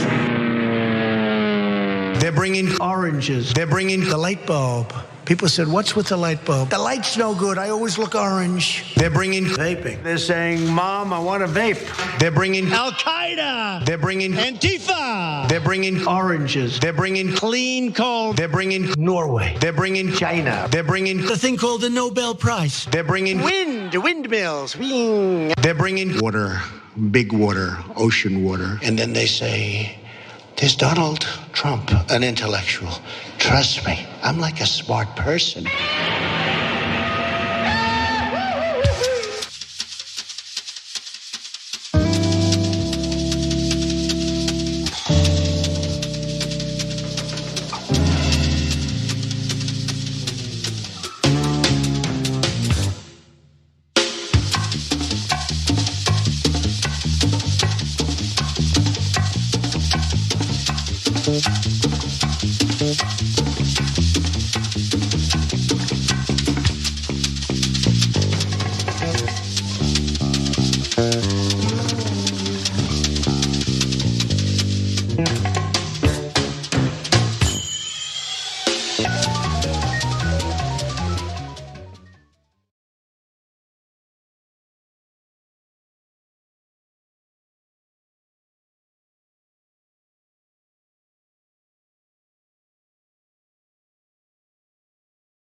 right, welcome to the Young Turks. Cenk Ugranic is sparing with you guys. Also, welcome to a free America. Donald Trump is gone. There's a vaccine for coronavirus. By the spring, we should be completely free. How awesome does that sound? So we're gonna get to all of those stories for you guys in a second. I just wanted to show you two things before we get started that everybody's excited about. I've got all the different colors of this "You're Fired" t-shirt. I've worn them in public and people have like lost it. Like, you gotta get me these shirts. I'm like, everywhere I go, I'm like, shoptyt.com, shoptyt.com, because they're asking. So I don't know. There you go. You're fired. Uncle Sam chastising Donald Trump. Donald Trump still hasn't gotten the message. Anna's gonna give you that story in a second. And then guys, the fundraising through the end of the year is still super important. So let's please keep that going. tyt.com/go. Every dollar there is a dollar that helps keep the Young Turks strong, keeps all of us here in a position to get the progressive message out and a fight for change for you guys. And boy, is that necessary at a time, as we'll also talk about later in the show, where folks are attacking progressives for losing Congress, a story that makes my blood boil. And we will fight back on your behalf as you fight on our behalf by going to tyt.com/go. Let's see the thermometer real quick, see where we are right now. Try to get to 200,000 every month this year. It's 56,133. Can I see 57,000 by the next break? That would be amazing. tyt.com/go. Thank you guys. All right, Anna, let's fire it up.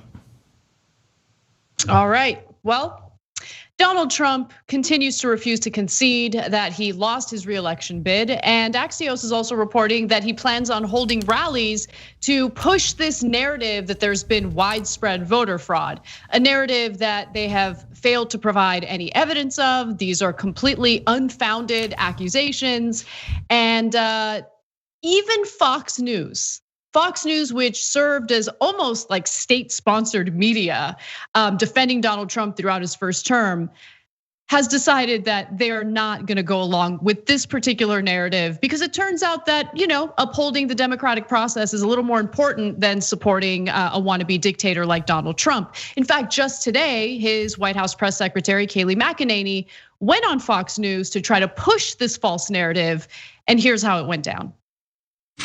We want every legal vote to be counted, and we want every illegal vote. Well, I just think we have to be very clear. She's charging, the other side is welcoming fraud and welcoming illegal voting. Unless she has more details to back that up, I can't in good countenance continue showing you this. I want to make sure that maybe they do have something to back that up, but that's an explosive charge to make, that the other side is effectively rigging and cheating. So Fox News isn't having it. Every major news organization isn't having it. The only people who keep pushing this idea that the election was stolen or that there was widespread fraud that put Donald Trump at a disadvantage is Donald Trump himself and some of his lackeys, who are hoping that remaining loyal to Donald Trump will continue to help them in their political careers. But as I'll explain later, Cenk, there are some lower level employees within the White House who were like, oh yeah, there was widespread fraud, sure. Anyway, here's my resume, I'm looking for a job. So it's incredible. But I'll give you more details on the rallies in just a minute. I wanted to get your thoughts, Cenk. Yeah, so look, when Fox News has to correct your insane right-wing spin, there's some chance you might have gone too far. But I like the way that Cavuto put it, and I can't believe the number of times I've complimented Cavuto in the Trump years. He was probably near the very top of the list of people I loathed in any other year. So to give you a sense of how deeply insane they've gone, where even the most strident right-wingers go, no, this is really crazy talk. So in this case, the thing that he pointed out that's really helpful, and I feel like even the rest of cable news hasn't done a good enough job with this, saying that the other side cheated and cheated large enough to make a difference in states where you lost by 20,000 votes, 45,000 votes, is a super serious charge. If that was true, and you had evidence of Joe Biden or anyone cheating to the tune of 45,000 votes, that would be one of the biggest scandals in American history. And so if you're gonna make such a gigantic charge, you have to have excellent evidence. And they have zero evidence. They don't just have bad evidence, they have zero evidence. And so we've gotten used to Donald Trump and literally everyone surrounding him being pathological liars, cheats, con men, etc. They were like, oh yeah, he's accusing the other side of the biggest crime and political crime in American history. And we're just gonna move on, right? And we'll try to ignore him or something, even though he's president of the United States. No, if we had a rational discussion, we'd be talking about, how discredited and disgraceful not just Trump is, but every single Republican who's still going down this path, like Lindsey Graham, Ted Cruz, you name it. And we'd be talking about, look, have they lost their minds? Should there be proceedings to get them out of office if they're not mentally capable of doing the job? These are lunatic conspiracy theories.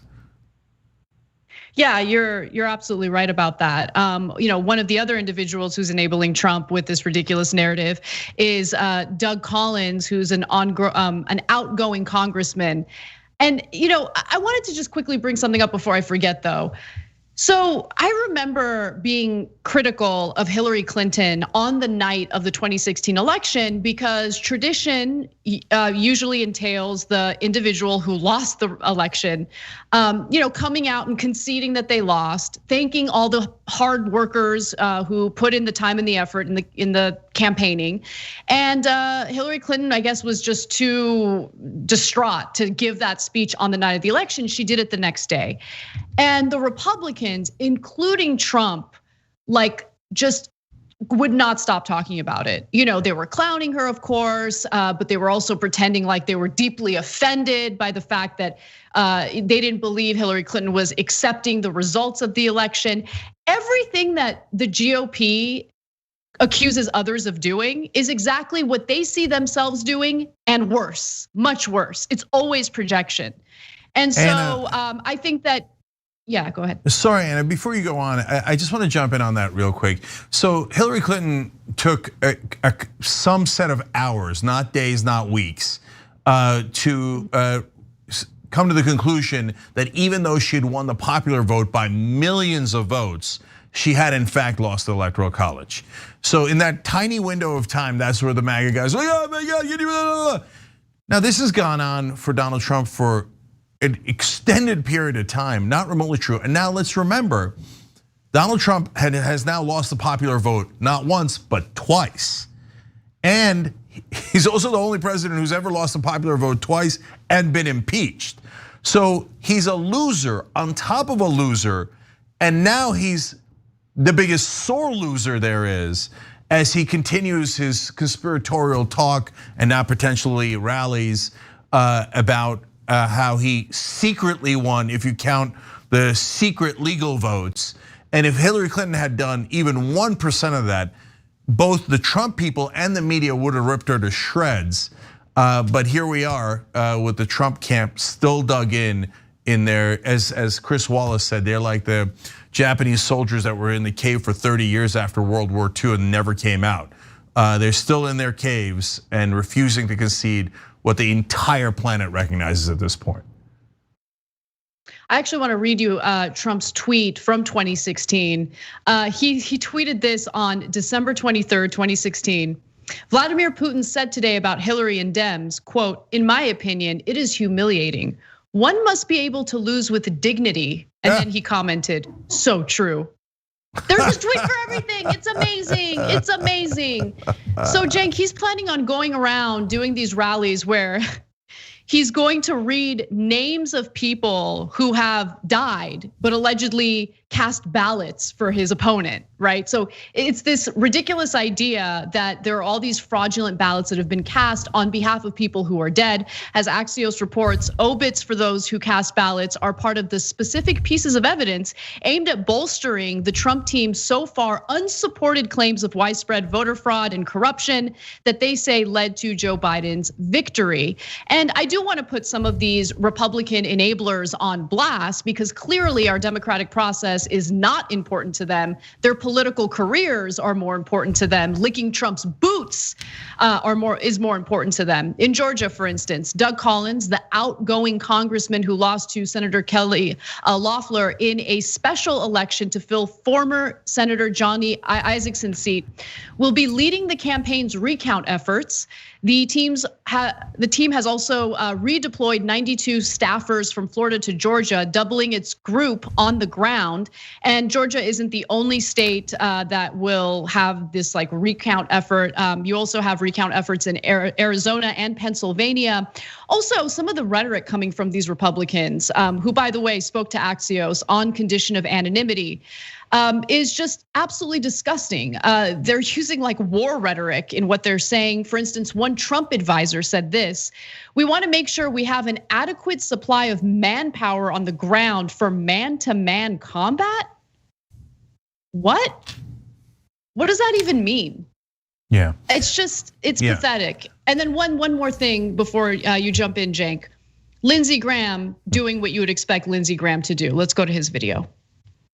So are you committing right here, right now, that you will stop any progressive plans that come to you? You will vote no to 4.3 trillion in tax increases. You will vote no to the Green New Deal. Is that what you're committing to right here?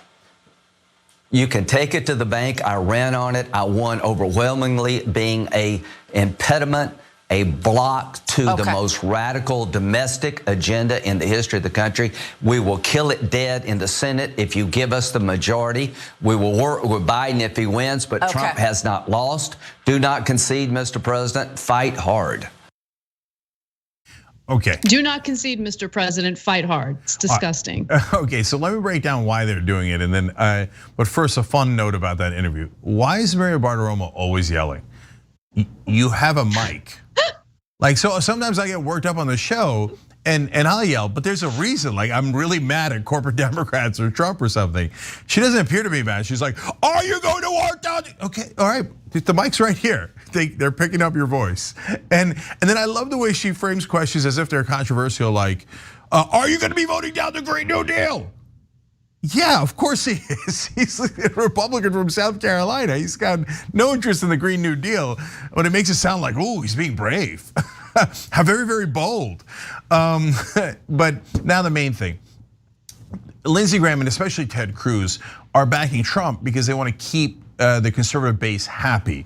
And they realize, look, Lindsey Graham just won an election by over 10 points when his opponent had raised approximately $1 Brazilian.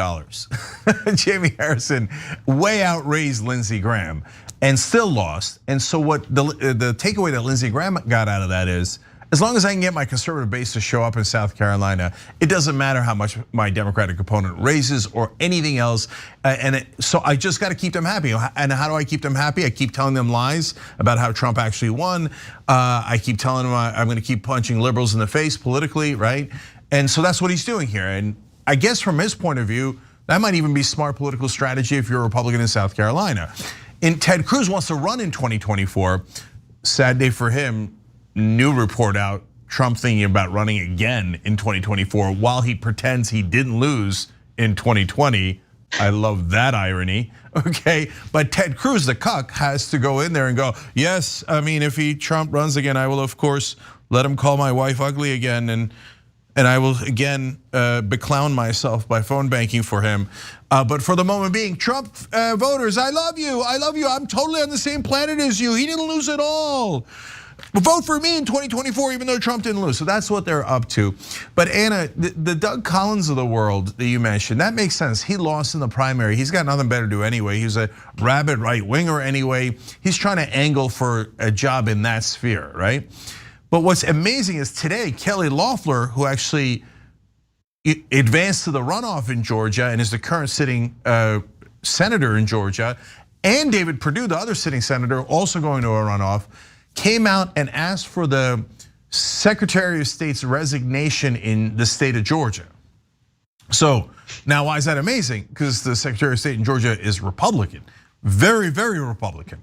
And so what's awesome is since he's a right winger, he didn't do what Democrats do, which is like, oh, I'm so sorry, okay, I'll resign, or I'll think about resigning.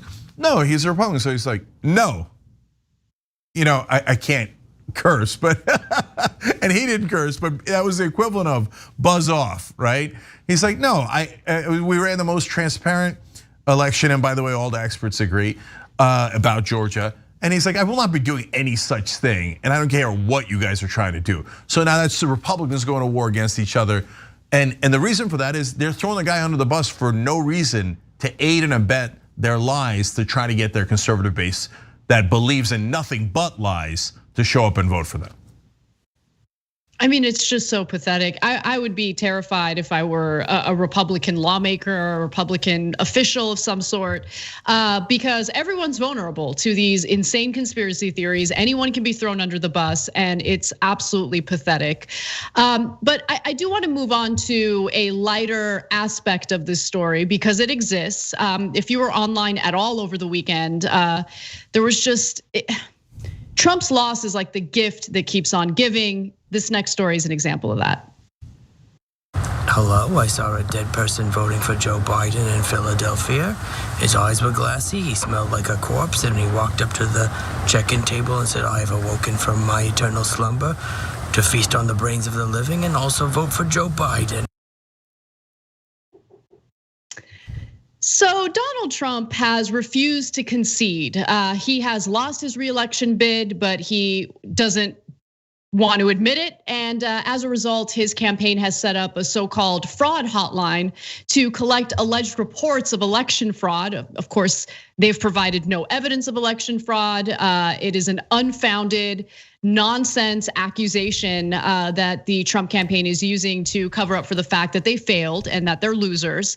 And so this fraud hotline has now been spammed with people clowning them, prank calls, a lot of fun stuff going on, which we'll give you examples of in just a minute.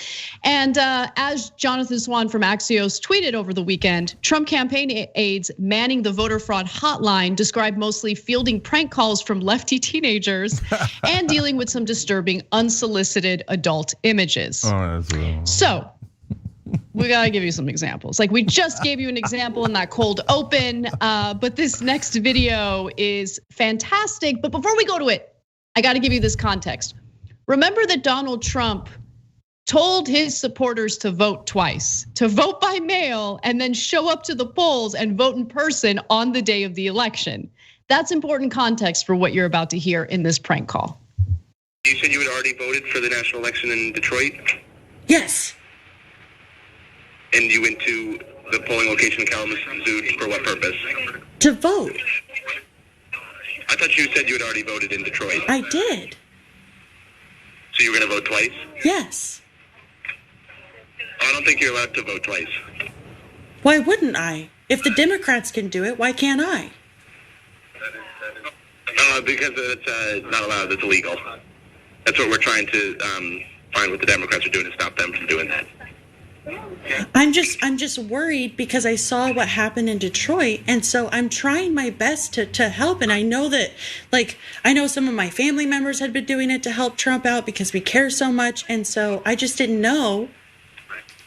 I didn't know what else we could do. Left flank vets is in that video. That's what that video is. But I just absolutely love it. By the way, we rated them on Twitch the other day because they do great content. So show them some love, Cenk. Okay, by the way, for the boomers like me, rating on Twitch is a good thing, not a bad thing. Very good thing. That means you send your audience over to them. Okay, I love these pranks. So I showed an example of it on Twitter, and people are like, "Oh, so you're encouraging this kind of stuff? Well, we're trying to track down legitimate fraud. I see how you guys are trying to stop us from tracking down very, very legitimate fraud. I mean, we haven't tracked down a single piece of evidence yet, but there's a lot of pics that we're looking through." I bet there is. My favorite, in that video, my favorite was that guy thoroughly finishing the beer he was working on. Like he didn't. I know. He didn't want to drop left in that beer. Good for you, brother. So I like the Bernie placard in the back. There's a lot right with that video. Anyway, so okay, now my favorite thing overall in this story is Eric Trump. Eric Trump, because he's the slowest of the Trumps. Oh, and that is damning. Put out a tweet saying, "Oh yeah, you know what? This is outrageous, encouraged by the DNC. These prank calls, dude." Let me read the tweet. Let me read the tweet because we have it. Sorry. Yeah. So he tweeted this. The DNC is spamming our voter fraud hotline to bog down the thousands of complaints we are receiving. Wonder what they have to hide. Wonder what you have to hide. If you're really receiving thousands of calls alleging voter fraud, why don't you share them with us? Okay. Right? Like, where are they? Outline the specific allegations. But they haven't been able to because it doesn't exist. Okay, two things about Eric Trump. So there was a story that came out over the weekend, like different people thinking about how they're gonna talk to Trump and get him out of the bunker and tell him, no, really, you lost. And everybody gets it, but they all have different political strategies. Don Jr.'s thinking of running for something. And so he's angling like, oh no, Dad, I'm with you, even though he knows it's. The only one in the White House who doesn't get it is Eric. Because he's Beavis. So he's like, yeah, can you believe the abuse and fraud that they did? And everybody's like, oh, Eric thinks it's real. Oh, Jesus. Okay, it's awesome. Anyway, so then he comes out and does this tweet. Hey, Eric, the DNC does not need to tell people on TikTok or anywhere else to do prank calls for you. And the DNC, as much as I loathe them at different times for being corporate consultant filled, organization, they are professionals. They're not gonna go around being like, hey guys, you wanna prank Trump people? No, the reason you think they might do that is because that's what you would do. Your family is so stupid. They'd be like, okay, how should we spend the couple of days after the election? Prank calling the Democrats, right? Okay, and your tweet, dude, got more prank calls than anything that the DNC or anyone else has ever done. When you go, hey guys, can you stop prank calling us? All you're gonna get is more prank calls. You idiot. So TikTok, incoming because of the tweet alone. Oh, it's so amazing. Just a few more examples. One woman said that she met the devil at her Georgia polling place and he called, and he challenged her to a fiddle contest. When she lost, Mr. Biden would win. Sports writer Jeff Pearlman simply recounted the elaborate plot of the sitcom Different Strokes. Alex Hirsch, creator of the Disney Channel TV show Gravity Falls, called in to report that he saw a man matching the description of McDonald's Hamburglar walk into a polling place wearing a black hat, black mask, a striped shirt, and a red tie. And I believe there were hamburgers in his bag. And he was saying, robble, robble, as he was exiting the building, Hirsch added, like a burglar, I think he's probably Antifa. Well, it just keeps getting better and better. But Anna, it really isn't that much different than Steven Crowder's theory or any of the Sharpie Gate, etc. So Crowder's a right-wing nut job on YouTube, and he's like, there was a wagon, we saw a wagon. The only thing he left out was that it was filled with burgers, right? If he'd said that part, Donald Trump probably would have been even more interested. So there's a fine line between the pranks and what Republicans are actually saying. Yeah. All right, well, when we come back from the break, we're gonna switch over to the infighting between moderate Democrats and progressives. John Kasich, who is a Republican, wants to give advice to the Democratic Party, and he can F off. But I'll tell you why and give you more details when we return.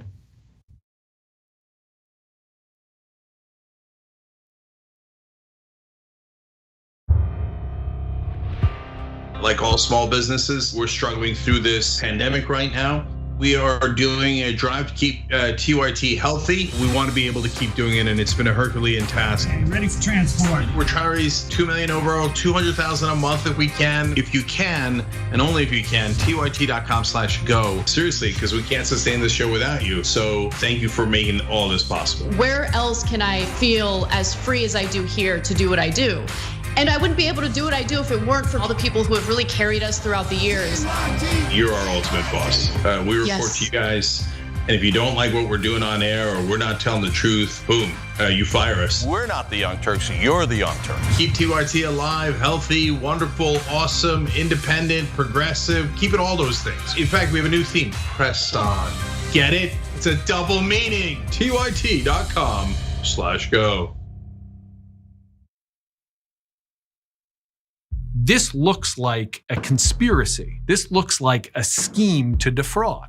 The Bush administration put folks into the regulatory agencies who believed in destroying regulations. Memories of the Great Depression are faded.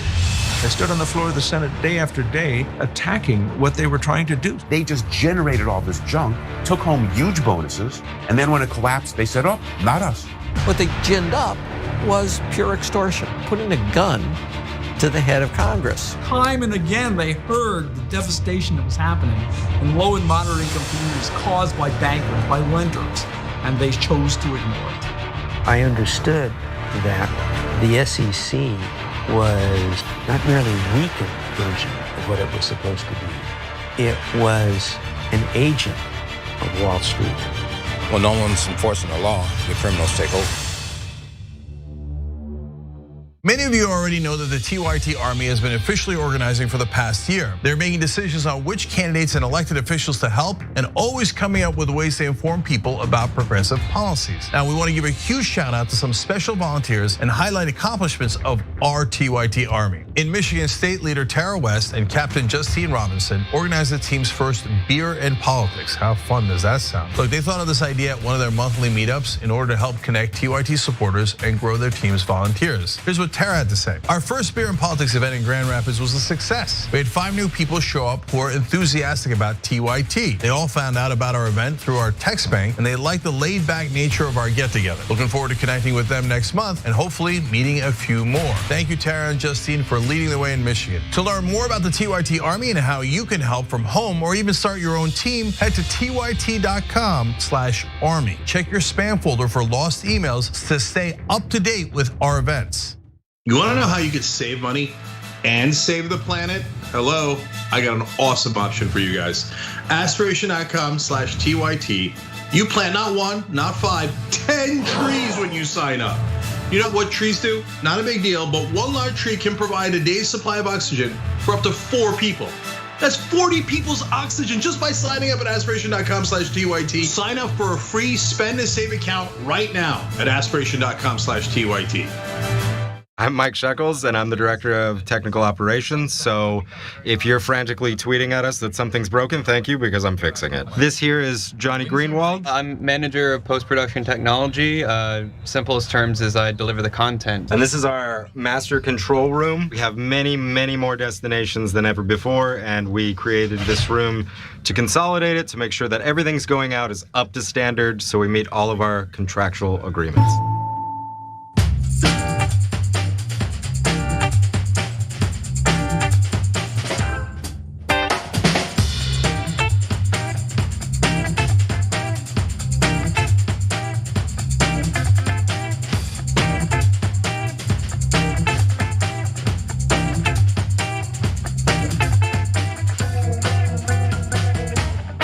All right, back on the Young Turks. Quick shout out to a sponsor, Plant Your Change.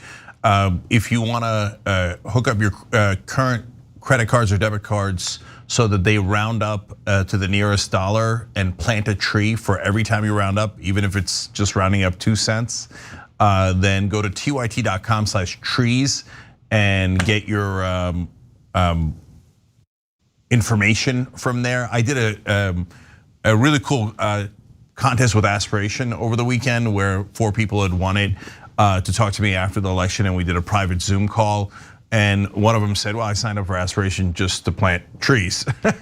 And that's great. The Aspiration does the same thing. This is connected. So aspiration.com/TYT to put your money in a place where you have peace of mind and also plant trees. All right, so let me go to your guys' comments. OJam with an awesome comment in the member section. Victory, victory, victory. Is that an abundance of rain I hear?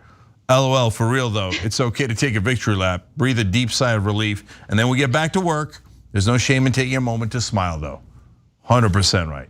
I love it. One last thing writes in, you would not believe the evidence Trump has. His people in Hawaii have it. I love it. Now, Trigger Incarnate has a warning though. He quotes me, "We're free, we've got a vaccine, Donald Trump is gone." Cenk is the guy in the horror movie who thinks that he's gotten away from the maniac just to run right into a chainsaw. I hope not. And Trump is still out there with his mask on, or without his mask on in this particular case. But it really is done. Now, look at this. Wow, thank you guys. First of all, Anime Figure Junkie writes in on Super Chat, "You've converted this libertarian Mississippian to a true progressive and have been my sanity the past 9 months. Wouldn't be here without you all." That's awesome. Aww. Okay, and so by the way, when you give at tyt.com/go, that's what we do. We convert folks, we talk to them in a way that they can understand, and our logic is clear and our facts are indisputable. So let me see the thermometer real quick. We're trying to get to 57,000 during the break. Did we get there? Here we go. No, we did not get there at all. Okay, well, let's try again. tyt.com/go. All right, last one. Full Plan writes in, earmarked for TYT's rest and relaxation fund, because he sent in a very generous super chat. "Because you have carried me through 4 of the worst years of my life. I love you with all my heart. Thank you." Well, we love you too, and that's why we love doing this show with the members, with folks on tyt.com/go and super chat and all those places. And it does, trust me, that none of the money goes to rest and relaxation fund. It goes to Keep Going Fund. But thank you from the bottom of our hearts. All right, Anna. All right, well, now that Joe Biden has secured a win in the general election, so-called moderate Democrats are attacking the left by arguing that leftist messaging and ideology is the reason why moderates lost their re-election bid. It's not the moderates' fault. It's allegedly the leftists' fault. It's allegedly Black Lives Matter's fault. And Jim Clyburn, Representative Jim Clyburn, tried to make that argument during a recent interview. Let's take a quick look.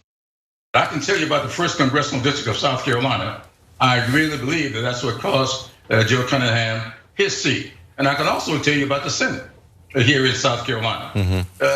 Jimmy Harrison started to plateau when defund the police showed up with a caption on TV right across his head. That stuff hurt Jimmy.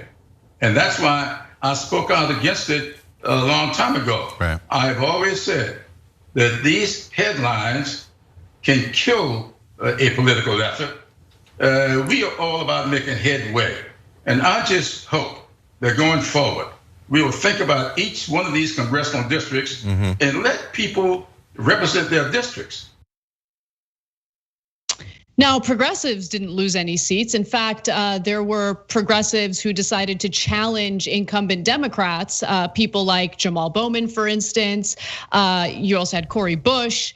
They won their elections. And so AOC tried to make that point during an interview with Jake Tapper over the weekend. Let's take a look. I believe that we need to really come together and not allow Republican narratives to tear us apart. You know, as you mentioned, we have a slimmer Democratic majority. It's going to be more important than ever for us to work together and not fight each other. And so when we kind of come out swinging, not 48 hours after Tuesday, when we don't even have solid data yet, pointing fingers and telling each other what to do, it deepens the division in the party, and it's irresponsible. It's irresponsible to pour gasoline on these already very delicate tensions in the party. So we can help. It's not saying that every member has to campaign as a progressive in a traditional progressive way, but it's to say that we have assets to offer the party, that the party is not yet, fully leaned into or exploited. And I believe that we can take some of these seats. You know, I think Katie Porter's an amazing example. Michael Levin. There are swing seats. Every single swing seat member that co-sponsored Medicare for All won their reelection. Right. And so the conversation's a little bit deeper than that, than just saying, you know, anything progressive is toxic and a losing message. And so this is a continuation of the argument that we saw, you know, Abigail Spanberger make during a Democratic caucus call. She was angry about defund the police. She was angry about what she referred to as socialist policies, and she said that it nearly cost her election. But AOC has some thoughts on that as well. Before I get to them, Cenk, why don't you jump in? Yeah, so AOC also did an interview in the New York Times, and I love that because she pointed out things that I think were, again, indisputable, et cetera. But honestly, I'd go further than AOC. And there was one thing that I didn't love about that interview is that it sounded too defensive. So you're gonna be shocked to find out, I think we should I disagree. Yeah. Anyway, keep going. Yeah, I think we should go on the offense.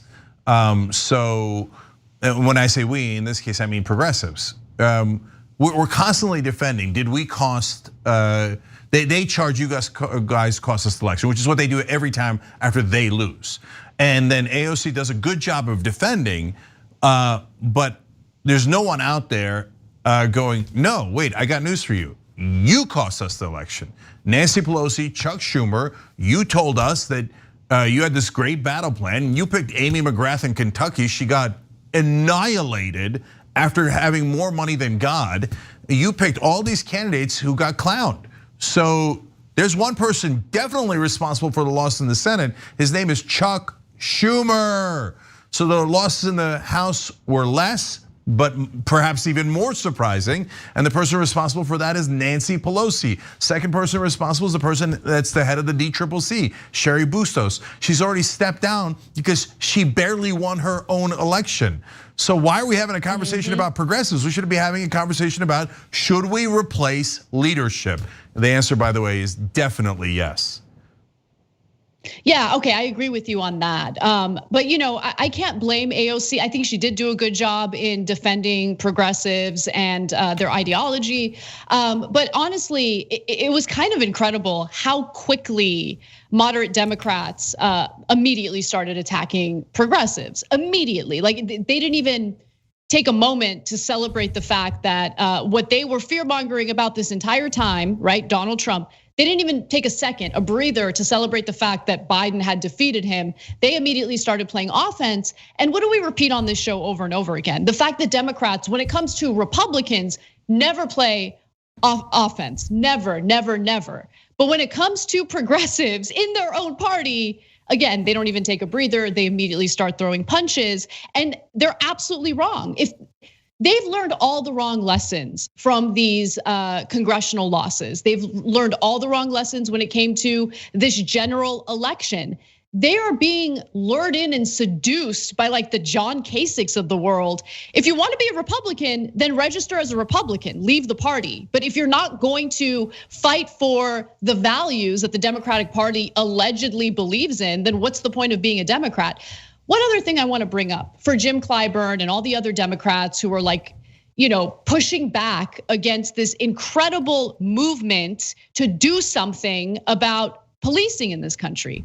Okay, fine. So corporate Democrats who have taken money from corporate donors have decided to latch onto social issues or social unrest in the country for their messaging in order to get reelected, right? They have decided, okay, this is a good way for us to seem like we're still the good guys without having to talk about economic inequality and the economic issues that really do hurt Americans on a regular basis. Fine. So if they actually go along with what Clyburn is mentioning and other moderate Democrats are suggesting, what are you gonna campaign on? Like, what are you gonna campaign on then? If you're not gonna talk about the economy, if you're not really gonna talk about healthcare, you're gonna reject Medicare for all, and you're gonna reject what Black Lives Matter is protesting about, what are you gonna campaign on? Who's gonna be the boogeyman in the next election? They don't have a winning message. And their commentary right now, their takeaway is so stupid and short-sighted. And AOC did break it down really well. So let me do that real quick. Let me mention what she had answered in her New York Times interview, because I think she did give incredibly strong answers. I'm gonna skip ahead to where she cites data to prove that she's right about progressive ideology and how popular it is. She says, I've been unseating Democrats for 2 years. I have been defeating Democratic Congressional Campaign Committee run campaigns for 2 years. That's how I got to Congress. That's how we elected Ayanna Pressley. That's how Jamal Bowman won. That's how Cori Bush won. And so we know about extreme vulnerabilities in how Democrats run campaigns.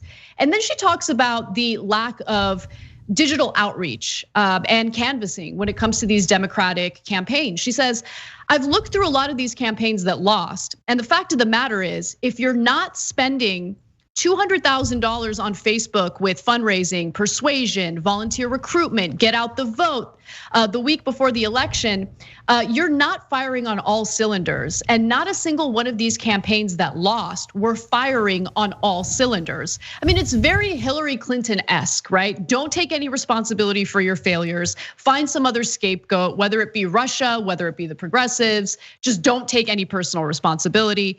She also said this, if I lost my election and I went out and said, this is moderates' fault, this is because you didn't let us have a floor vote on Medicare for all. And they opened the hood on my campaign and they found that I only spent $5,000 on TV ads the week before the election, they would laugh. And that's what they look like right now, trying to blame the movement for Black lives for their loss. And then she says, I just don't see how anyone could be making ideological claims when they didn't run a full-fledged campaign. Okay, I thought her interview in the New York Times was super strong. I'm going to tweak two things because I got to be honest with you guys, but I'm going to then read you another great quote from AOC. One is she said, I've been defeating Democrats for these last 2 years, and then one of the folks she mentioned is Cori Bush. She didn't endorse Cori Bush, so. There are good folks who worked on those campaigns and defeated Democrats, and AOC was a huge help in most of them. I'm just being honest with you guys. She also talked about how they're telling us to not do a floor vote in Medicare for all. That's the first time I've heard you say that. Progressives outside of power have been asking for a floor vote. I haven't seen progressives inside Congress asking for a floor vote or fighting for one. So I'm keeping it real. But the rest of it was fantastic, including this quote, which was my favorite.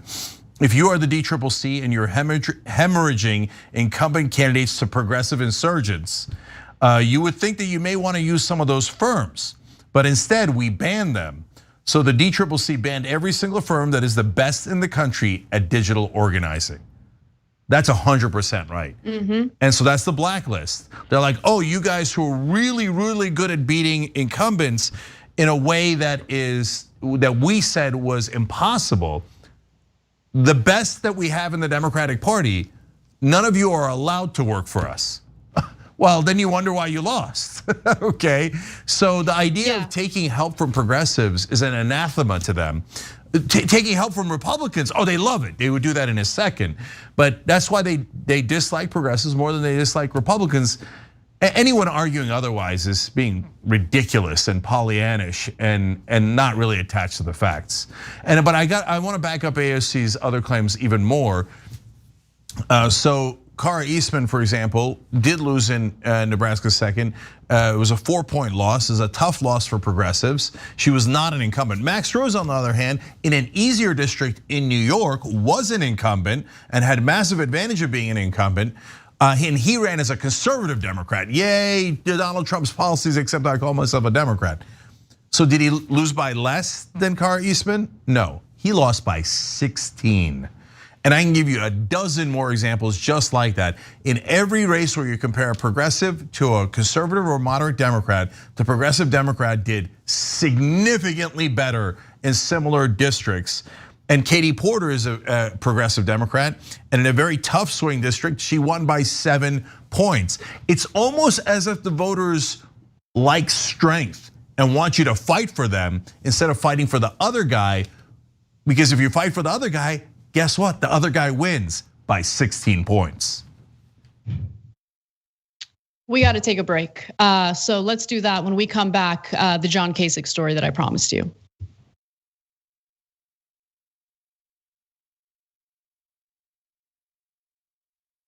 Are you a politician with a ridiculous point to make? Are you in need of a petulant, outdated way to make it? Then you'll need one of my signs. Hi, I'm Simon Simonson of Simonson Signs. We'll take the stupid, over-the-top, meaningless allegory you have and put it on foam core. So maybe someone will notice your grandstanding, because this is C-SPAN, and anything that's not people milling around in front of a running vote count is almost considered moderately entertaining. The bar is low, just like our prices. We've got plenty of designs. We also brought you Mike Lee's Tauntauns. They're tons of fun. What does this have to do with the Green New Deal? About as much as this other visual aid he used of Reagan on a T-Rex. Or is that a velociraptor? Who cares? Who the cares? No one gives a. Call us now at Simonson Signs. We'll make your stupid point stupidly for money today. Viewers had asked for an interview with the TYT lizard. Mr. Lizard.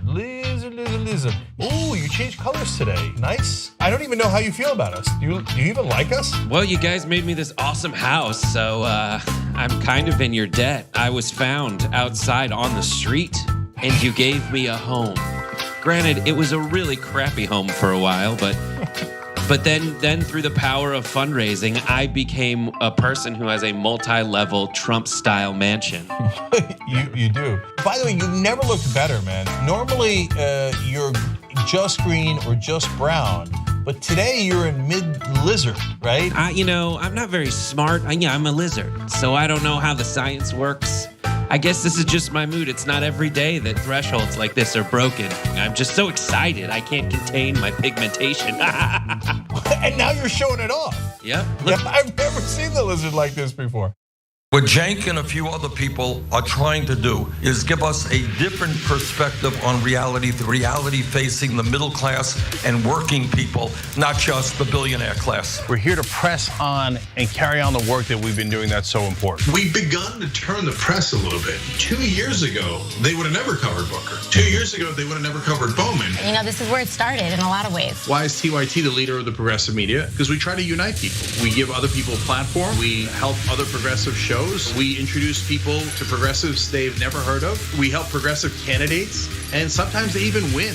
Cori Bush has won in Missouri. Down goes Lacey Clay. Cori Bush is the best of us. You gave me a platform. People from this district heard about Justice Democrats by watching your show and nominated me to JD. There is no more safe incumbent seats in the House. Bye-bye, establishment. We're going to push Biden as far as we can. After they win, we'll probably fight them tooth and nail. We need to have independent media overcome mainstream media. The DNC was so stupid to deny you guys crash credentials. We need fighters, and we need to stick together. So this is what democracy looks like. There is a ton of hope right now. More hope than we have ever had in this country. So it's up to you guys, it's up to all of us to execute this in the next 5 years. You know what that means? That means the future is ours. I just shot a clip. It's time sensitive and it needs to be edited right now. Did anybody call for an editor?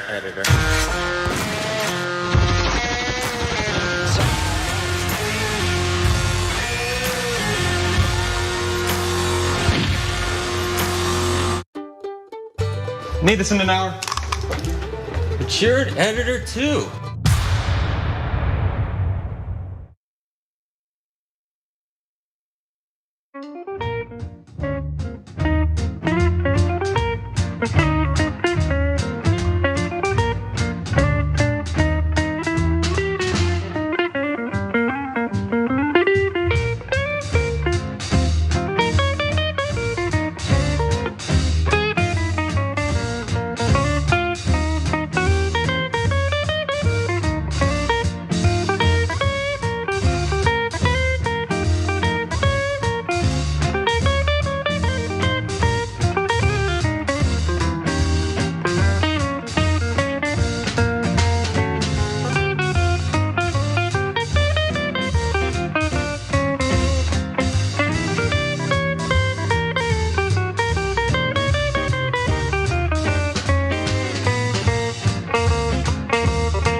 right, back on the Young Turks, Cenk and Anna with you guys. In the member section, Dave of Triffids writes in, Clyburn's wrong. 1, moderate Democrats lost seats. 2, progressives gained seats. 3, every incumbent that accepted AOC's help won. 4, every incumbent that rejected AOC's help lost. 5, every swing state incumbent that supports Medicare for all won. So those are facts you will not see in mainstream media. They're totally aiding and abetting the corporate Democrats' attack on progressives, as always. And on Super Chat, BBB059 wrote in, it's not much, but I want to show you my support for this show. I love your honesty and bluntness. You've made the past 4 years bearable. No, never worry about how much or little it is. Everybody has different circumstances, and we appreciate every dollar. You guys do this show with us. So quick check on the thermometer before we keep going. This is at tyt.com/go. We're trying to get to 50. Hey, we got to 57,000. All right, love you guys. Keep it going if you can. tyt.com/go. Anna, what's next? I believe that President Biden, in his wonderful acceptance speech last. And the Democrats had better be very careful. This business about defunding the police, or these wild economic schemes that smack of the Republicans called them on socialism.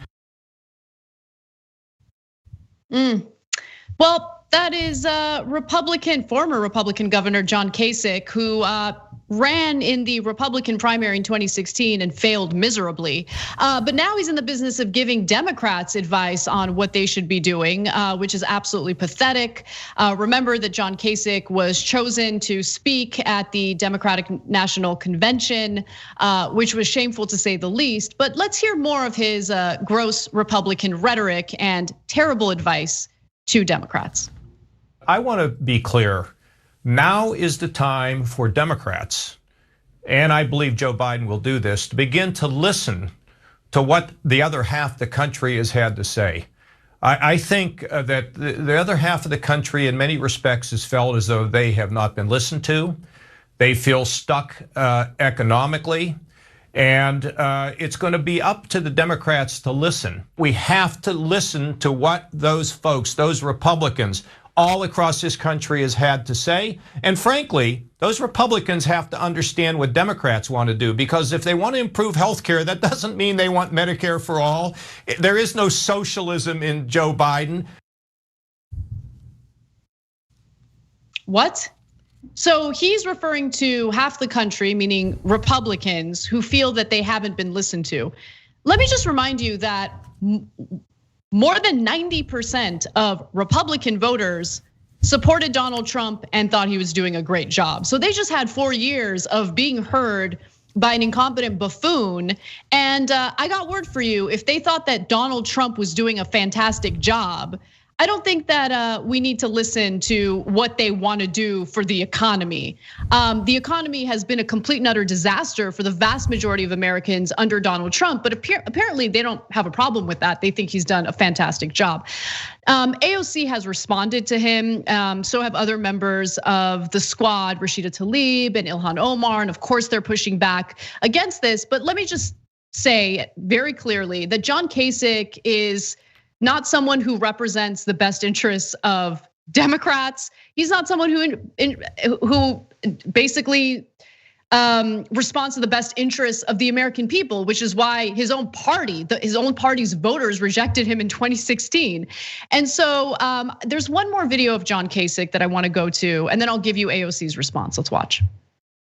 The best thing that's happened to Joe Biden is the fact that the United States Senate is either going to be Republican or very close, and it will allow Joe Biden to do what he does best.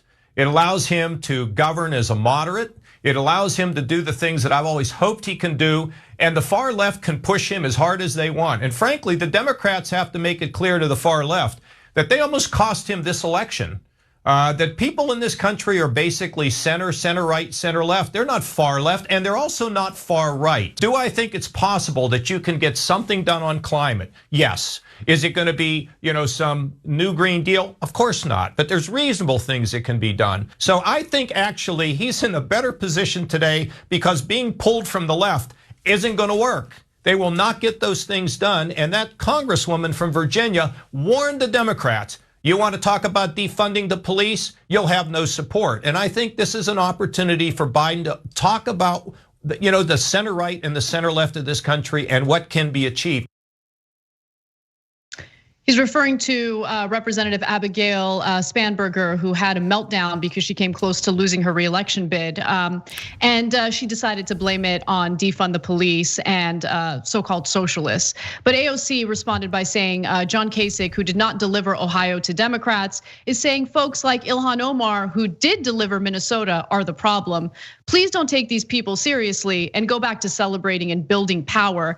Anyone saying this after immigrant organizations delivered Arizona, black grassroots flipped Georgia, Michigan going blue with reality bending 94% Detroit margin, plus Rashida Tlaib running up margins in her district, and Trump publicly challenging Ilhan Omar in Minnesota and losing isn't a serious person. So she's listing all the various ways in which progressives helped, deliver victories in this past election. And why are we listening to John Kasich? Why is he relevant right now? Yeah, well, I'm going to go a little further, but first, I will disagree with you on one thing. You said he was a miserable failure in the Republican primaries in 2016. To be fair to Kasich, he was in the top 3. At the end, it was Trump, Cruz, and Kasich.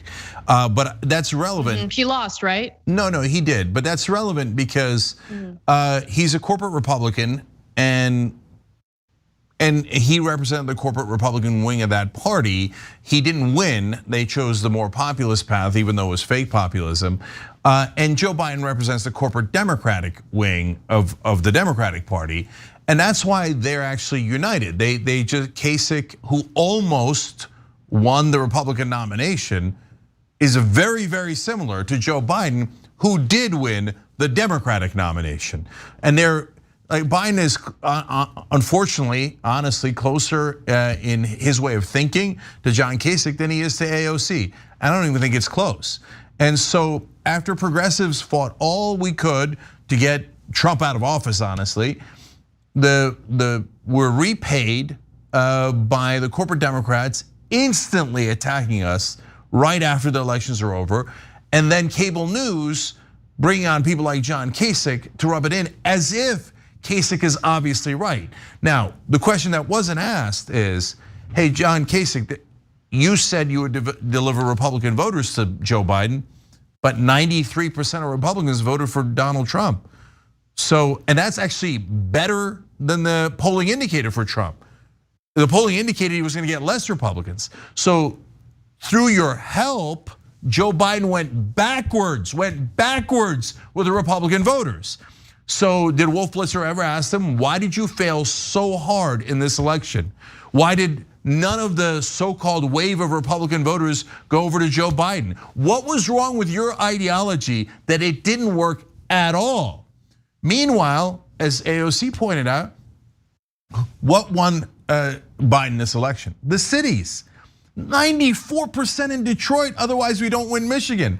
What won it at the end? Atlanta and Philly. Overwhelmingly not just Democratic, but overwhelmingly progressive. So we deliver the victory, and what do we get in return right afterwards? A slap across the face and getting lectured by a loser like John Kasich, who totally and utterly failed in bringing any Republicans to the table in this election. And yet, I always go back to the #1 problem here is the media. Because anybody can say anything they want, but the media immediately frames it as John Kasich is right, Spanberger is right. Well, let's bring on AOC to defend her position when she's obviously guilty, right? Go ahead, try to defend it, right? Where's the equal number of progressives? And I'll go further and say progressives, for God's sake, go on the offense. Somebody should be talking about firing Nancy Pelosi and Chuck Schumer. They failed in their jobs to pick up seats in the Senate and House. How much failure can we take? All right, we gotta go, guys. But for all the members, you can hit the join button below on YouTube or tyt.com/join anywhere else. We're gonna make fun of Tucker Carlson. We're gonna make fun of demon-possessed preachers and important news on the vaccine when we return for members.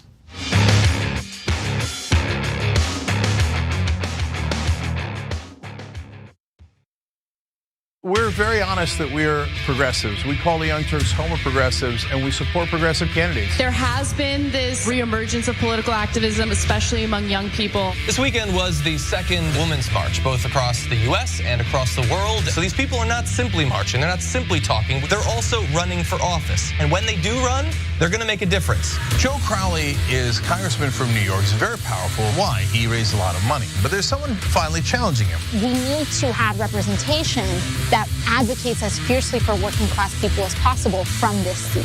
If candidates like Alexandria Ocasio-Cortez even get a little bit of media attention outside of what the Young Turks does, they have an excellent chance of winning. She's gonna win. She's gonna win. 68% reporting. The majority of Americans want Medicare for all. So I don't care what you and your corporate cronies want.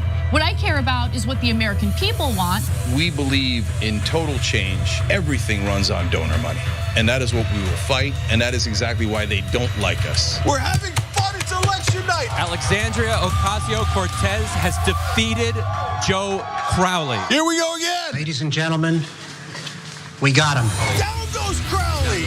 Down goes Crowley. Down goes Manafort. Down goes Cohen. Women came out in record numbers in the primaries. They said, you'll be lucky to get one candidate. We now have 12 that have won their primaries. Bezos and Amazon announcing that they are going to go to a 15-hour minimum wage. We're making progress. Let's keep going. Many of these women made history. The biggest victories, all women of color. Rashida Tlaib and Ilhan Omar, Sharice Davids and Deb Haaland. And I want to go to Congress because I want to change those things. I'm calling it. Jamal Bowman has won. Down goes Engel. Down goes Engel. For a long time, we have not had progressives in power. It's going to be something to behold. Welcome to Happy Hour, everybody. After a week of soul-crushing news, we break out the good stuff. Good news, good videos, good people, and of course, drink good alcohol. That's the worst thing I've ever had. This is the best show. Full disclosure, we did do a shot right before the show began. It says, Let's look. Flamingo. Flamingo. The reason you had trouble with that word is it's not a word. Okay. This is the one of everything. I've got a rash. Could I just put it on that to see if it'll take it off? What did you used to think this was? Bull piss. Drink it, swallow it, No. spit it. Oh, that's needed after a day like this. Cheers to Brett Ehrlich. Climax. Uranus smells like farts. Because of course it does. This is the worst sketch ever of a perp. But guess what, ladies and gentlemen? They found the guy. This is Sophie's super happy dog story of the week. This dog is so precious and deserves the world. I'm just not drinking that beer. Here's my dog. This is Onyx. Yeah, I would just say that he's exotic because he's not your traditional dog. Still 12 out of 10 because they're all good. Well, if that made you happy, just wait till you see the best thing ever of the week. There is a woman who moves like a horse. Why do I want to go home and like try this? We're actually going to show you the running butthole challenge right now. What's happening? No, that's just wrong. Every way. And we'll see you next time. Hey Dave, as you can probably see, Skype froze. Frozen crashed. You know, I'm watching that documentary on the Vietnam War, and there was a TV journalist in the middle of some tiny little village in Vietnam doing live TV as the soldiers were burning the Vietnamese huts, and it didn't crash. And that was 1965, and he was in Vietnam.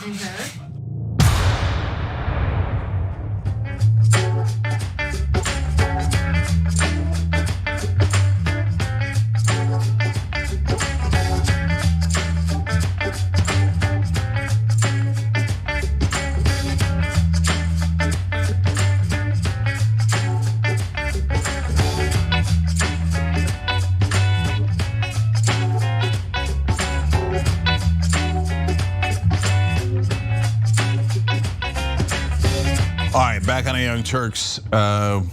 We got nothing but super fun stories ahead for you guys, so let's do it. All right. Trump and his goons couldn't help but embarrass themselves all throughout the weekend. I mean, it was the gift that just kept on giving, which is probably the first time I've thought of Donald Trump and his goons that way. Now, Trump's personal attorney, Rudy Giuliani, held a press conference about alleged voter fraud at the Four Seasons. total landscaping in Philly. So this story is incredible. There was apparently a huge miscommunication. Rudy Giuliani is incompetent and awful. And so on Saturday morning, Donald Trump announced via Twitter that there would be a big press conference at the Four Seasons in Philadelphia. He then changed the statement, clarifying that the event would be at Four Seasons Total Landscaping on the gritty outer edges of the city, not the plush downtown hotel many had assumed. And so Four Seasons Total Landscaping, a Philadelphia groundskeeping company situated between a crematorium and a sex shop, where on Saturday, Rudy Giuliani somehow held a press conference about baseless claims of voter fraud, has swiftly sought to cash in on its newfound fame, selling merchandise that has all sorts of Trump-inspired puns. And we'll get to that in just a minute. But I first need to show you a video of what the scene looked like as Rudy Giuliani held this ridiculous press conference. Because they don't decide the election. The call for Joe Biden is it? Who was it called by? Oh my goodness, all the networks. Wow. All the networks. We have to forget about the law. Judges don't count. All the networks thought Biden was going to win by 10%. Gee, what happened? So it's still unclear what happened, but clearly Rudy Giuliani decided to book the wrong place to do this press conference, and Trump embarrassed himself by tweeting Four Seasons Philadelphia. Later, Four Seasons had to issue a tweet indicating that there would be no Trump-related event at their fine establishment. They said, to clarify, President Trump's press conference will not be held at the Four Seasons Hotel, Philadelphia. It will be held at Four Seasons Total Landscaping, no relation with the hotel. And it keeps getting better and better. Just to give you an idea of the kinds of merchandise Four Seasons Total Landscaping is now selling. They have Make America Rake Again, Red One sticker on sale on the company website on Monday. It also featured the phrase Lawn and Order. Oh, that's the stickers were selling for $5 each. Okay. Lawn and Order is almost as good as our You're Fired shirt on shoptyt.com. So, all right, first of all, there's nothing wrong with holding a press conference in front of a landscaping place, right? If that's where you're doing the vote counting, et cetera. But in this case, it was an obvious mistake. And I guess they couldn't get permission from the actual Four Seasons. But what's amusing about the Trump people is their insistence that they meant it. They're like, weren't you supposed to be at the hotel? And he's like, nope, always meant to do it next to Fantasy Island. The plane. But the Fantasy Island is what the sex shop is called. There it is, Fantasy Island, which doesn't really look like much of a fantasy, I'll be honest with you. It looks pretty similar to the crematorium across the street. Okay, so I loved their pretending that it wasn't a mistake, let alone the next guy that they brought up, Anna. Yeah, so then, they brought on some poll watchers who allegedly witnessed some fraud happening at the polls. One of those people is a registered sex offender, and his name is Darrell Brooks.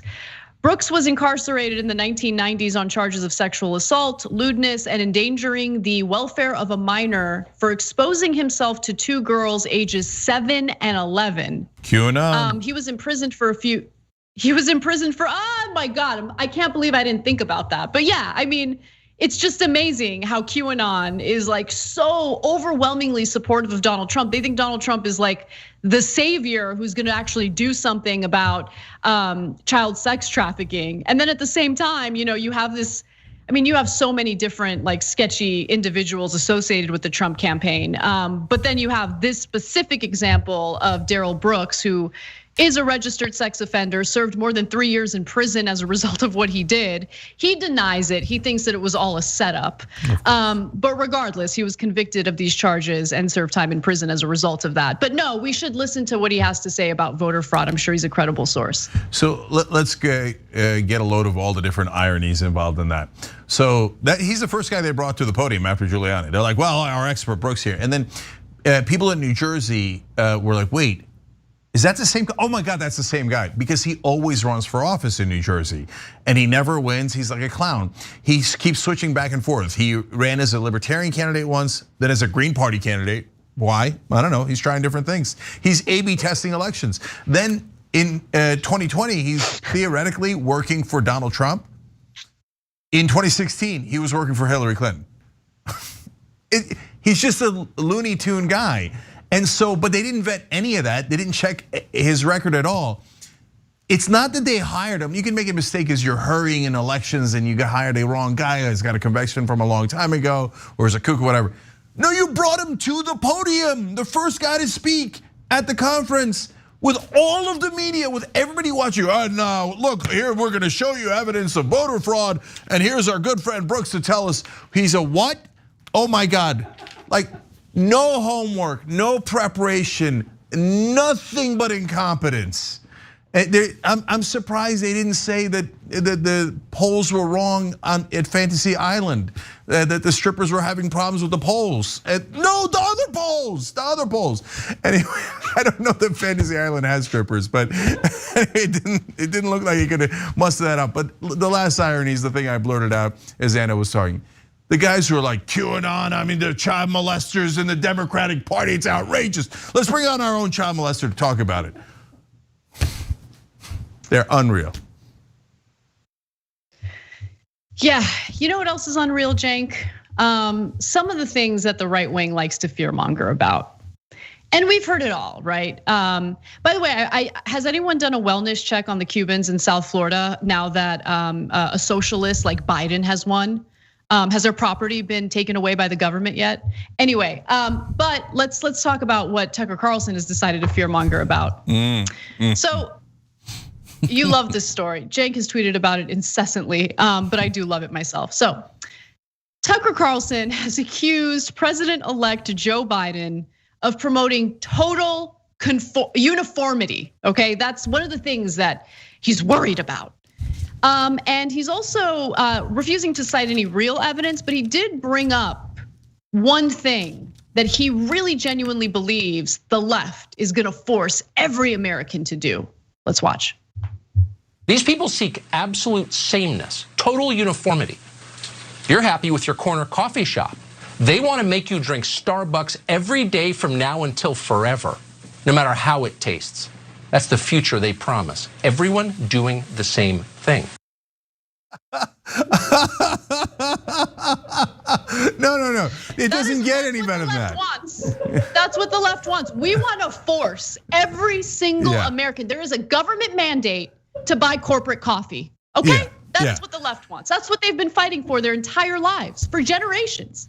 There's what a loser. It really doesn't get any better than that clip. From now till forever, you must drink Starbucks coffee, okay? No matter how it tastes. Okay, first of all, if we were gonna make you drink coffee, it would obviously be Too Strong Coffee. Duh. Okay, toostrongcoffee.com/TYT. Okay, seriously guys, look at how insane they are. The reason Tucker says it is because his moronic audience actually believes it. They admit, oh man, come January 21st, everybody get ready. I mean, are we going with Rebel Roast or the Uprising in Too Strong? I don't know, but they're gonna make us drink it.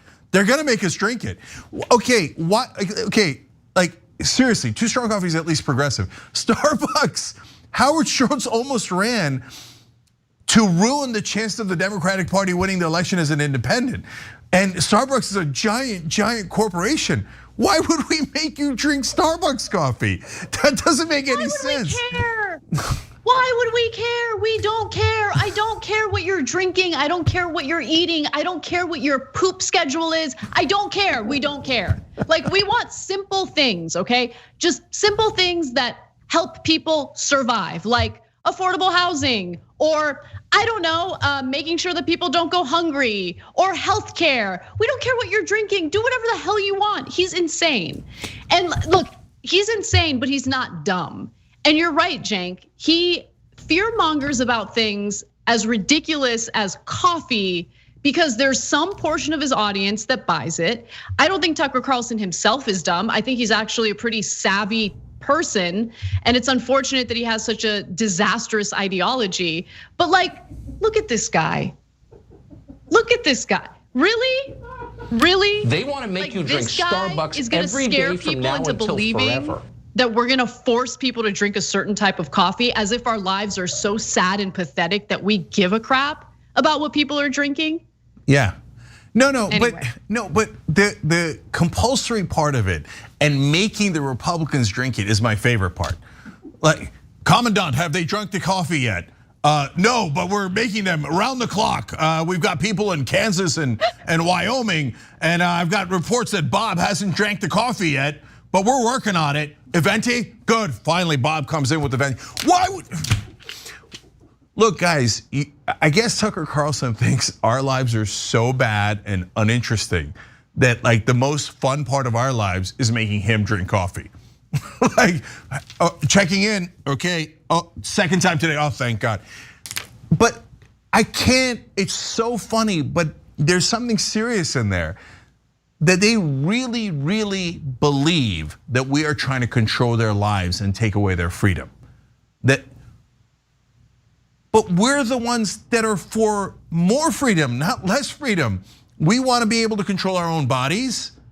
Do we consume pot, for example? The Republicans have been fighting that for as long as I've been alive. So the funny thing is, he's right about the Republicans in that they say these are the things you are not allowed to do. They say you must not smoke marijuana. What? Why? Why do you care? It's my life. No. My morality says you are not allowed to do that because I'm here to control your life. And of course, on the issue of abortion, you're not allowed to make decisions about the most private things on planet Earth about what's inside your body. Their position is the government will mandate what is inside your body. You are not allowed to touch that. And that is why what Tucker is doing in a super comical way, but his audience doesn't find it comical. They really believe, oh, you better get ready for the Starbucks, man. And they're not even gonna say Merry Christmas. They're just gonna give it to us with happy holidays. Can you believe it? That's the kind of oppression that we face. They're such snowflakes, man. God, they're so, like, oh. But meanwhile, their own side is actually trying to dictate how we all live. And they missed it, they missed it. And they do that all under the rubric of freedom. What a joke they are. And to all the conservatives out there, you will see none of those conspiracies are true. All of you said that Obama was gonna set up FEMA camps and put you all in FEMA camps. There are no FEMA camps. Obama's already left office 4 years ago. You never learned, right? Ted Cruz once had on his website that Democrats were gonna force you into Hobbit homes. Again, Obama had 8 years, where are the Hobbit homes? And now on January 21st, when Joe Biden takes office, you're going to see that there is no commandant that comes by and sees if you already drank your Starbucks today. They're not even gonna come by to make sure you drank too strong coffee. Okay, that's for whoever wants to drink it. Okay, because we, unlike you guys, actually believe in a thing called freedom. All right, let's talk about the other special snowflakes.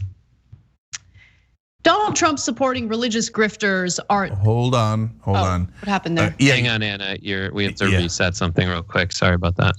Okay, so Anna's screen is frozen, and I thought she was just looking at me sideways for whatever reason in that story. Like, we're really not gonna make them drink coffee? I say we do it. They want to make you drink Starbucks every day from now until forever. It's never gonna get old. It's never gonna get old. All right, are we ready with Anna's next story? Am I good? Listen. Not yet. Sorry, hold guys. Oh nope. She's still looking sideways. Let me. I'll rejoin you guys. Give me a minute, okay? I'm gonna rejoin. Okay.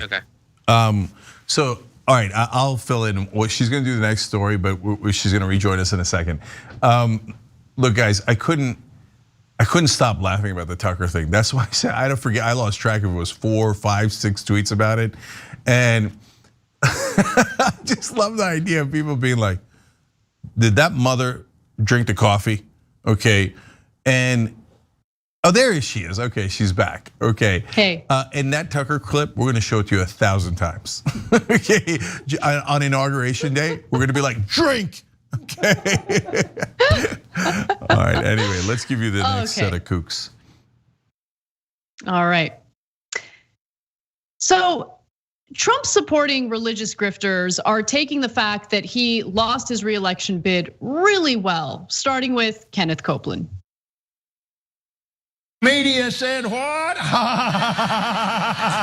The media said Joe Biden's president. Ha ha ha ha ha ha ha ha ha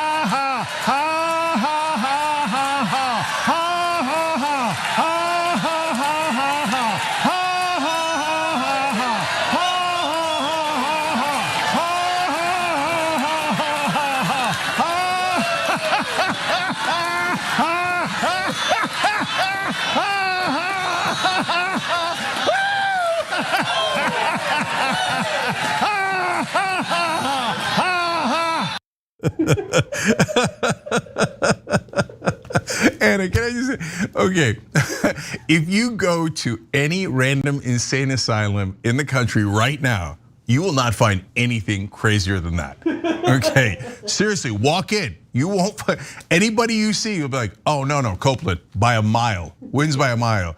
I don't know what demons look like, and I certainly don't think they exist. But if they exist, how do they not look like that? If you put that in a B-rate movie, I'd be like, oh, come on, guys, you're too over the top. This guy's clearly Beelzebub. It's not rocket science to figure it out, okay? And can I also note, like, everyone in the building has coronavirus. Okay, there's nothing worse than opening your mouth and screaming out like the way that he's doing with no one with masks inside the building. So, I mean, this is. It's. Go ahead. It's funny that you mentioned that, Cenk, because at this point, I'm so desensitized to right wingers not caring about the pandemic and not doing the right thing and like wearing masks that like, it doesn't even phase. I don't even notice it anymore. So like, that's why I had that reaction. I'm like, oh yeah, the pandemic is still happening. Like that's why we're all still in our homes. We're still quarantining. The TYT office is even more difficult to work in now because we're all wearing masks in like the common areas. And then in the studio, we have like these giant like plastic shields between us that people can't see on camera because it's camera magic. But anyway, yeah, amazing. No, but our whole lives we've been told by mainstream media, Democratic Party, and certainly Republican Party that we're not allowed to criticize those guys. The minute we do, they go, "Your religion, you're offending people." No. You must be politically correct and not offend religious fundamentalists. You know the Young Turks, no deal. Okay, that's what a lunatic looks like, and I despair of humanity when I think about his followers and that they see that and they think, bingo, nailed it. I'm gonna send that guy money. Okay, lots of money. He has, I forget how many private jets he's up to. I know he said he didn't want to fly in a regular airplane, even in first class, because it's filled with demons. That's regular people, that's you guys. He calls you demons. He spits in your face and then he laughs like a maniac in your face. And he's gotten money for several private jets. And he says, well, I mean, that's what Jesus would have wanted. Jesus said, give away all of your worldly possessions to the poor and come join me. This obvious charlatan, this snake oil salesman, how do you not see it? How can you not see it? It's amazing to me.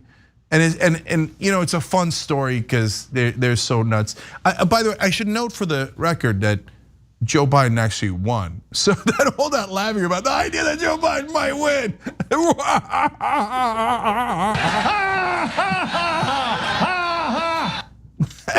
He actually won, but they're still laughing. They're like, oh yeah, like Joe Biden's gonna ever win. They live in a totally different reality and one that it does not have facts, logic, or anything. By the way, also, that's why every single con man, right-wing authoritarian leader in every country first immediately goes to get the fundamentalist vote, whether it's fundamentalist Christian, Muslim, Buddhist, it doesn't matter. They go for the fundamentalist vote first because they're the easiest to trick because they'll believe guys like Kenneth Copeland. I mean, look, I don't see a bunch of fundamentalist Buddhists running around like doing these insane, like. No, not in America, but in Myanmar. They're laughing like. But in Myanmar, you will see it. And fundamentalist Hindus in India, you will see it, right? And there's charlatans in every religion. And unfortunately, they're the ones that rise to the top, because once you start believing in fantasy land, then all bets are off. And so you're not allowed to say things like that because you're gonna offend people. The problem is we're right. So fundamentalists are 100% wrong, and if you will, comically wrong. So I'm gonna go to the Michelle Bachmann video next, just a warning to crew. But it's kind of amazing how many insane people like came out and said crazy things during their sermons, right in front of their parishioners. We shared the video of Paula White last week, which was one of my favorite ones. That victory, victory, victory, victory. But this one is Michelle Bachmann, who I honestly completely forgot about. Basically talking about, I don't know, nonsense. Let's watch. I ask, oh God, that you would take your iron rod, and I ask that you would smash the clay jar of deceit in America, smash the clay jar of delusion in the United States of America, smash the delusion, Father, of Joe Biden as our president. He is not. Yeah. Would you take your iron rod and smash the strong delusion that Nancy Pelosi does have her House of Representatives? We don't know that. Smash it in Jesus' name. Smash, Lord, the takeover of the US Senate by Chuck Schumer. Lord, smash it with your iron rod. So there you have it, Michelle Bachmann urging some smashing by the iron rod in that video. And if you know anything about her husband, you would understand why. Cenk, back to you. First of all, let's note all the delicious ironies in there. Smash the clay jar of delusion. Really, really. Nancy Pelosi does not have the House. Look, they lost seats. They still very much have the House. And even the Republicans aren't disputing that. And the Republicans will dispute that the sky is blue and the grass is green. They're not even but she's talking about smashing the clay jar of delusion. Number two, she said, smash it in the name of Jesus. Wait, is it he the guy that said turn the other cheek? Like the fact that this is completely removed from Christianity is amazing. They just got an alternate religion filled with violence. By the way, for the benefit of rich people. It's the polar opposite of like the great side of Christianity. Yeah, Jesus went around smashing the poor to help the rich. Yeah, prosperity preachers, Jesus, in the name of Jesus, please. But I don't think I'm the only one who was amused by the iron rod. I don't know. No, I mean, come on. I don't know if Iron Sheik brought the iron rod. But God's iron rod is not something I would reference in a serious conversation, okay? And now speaking of serious, there is a serious component to this. We look at it and we laugh because we live on planet Earth and not whatever planet she's on or Kenneth Copeland or Paula White are on. But for those of us who don't hear the sound of rain, Paula White was sure that would show that Biden was going to lose. Anyway, there are people who do hear the sound of victory when Paula White speaks in tongues. And there are people who believe that they should grab God's iron rod for him and go around smashing things. So for people who are that deeply invested in that delusion, that's dangerous talk. And iron rod is kind of, I don't know if it's some sort of fundamentalist code word, but also could be interpreted as a gun, an iron rod. And so that's super dangerous stuff. They do it all the time. We've gotten used to it, and mostly we laugh at it. but it does drive some percentage of their folks to go do terrible things. We should keep that in mind. All right, thank you, Jake, for that downer point to a fun story. And I just want to let the audience know that TYT Sports is next on Twitch. Make sure you check that out, twitch.tv/TYT. If you're watching on a different platform, that's where our Twitch channel is. And any final words before we go? Yeah, stay tuned, guys, because I'm gonna do more live videos for you guys, including on the important story we didn't get to. So I will do it for you about the vaccine. We do have a vaccine. It is good news. We'll share that with you later. We love you guys. Have a great day, and we will see you tomorrow. Take your iron rod, and I ask that you would smash. Strike and strike and strike and strike and strike and strike and strike and strike and strike and strike.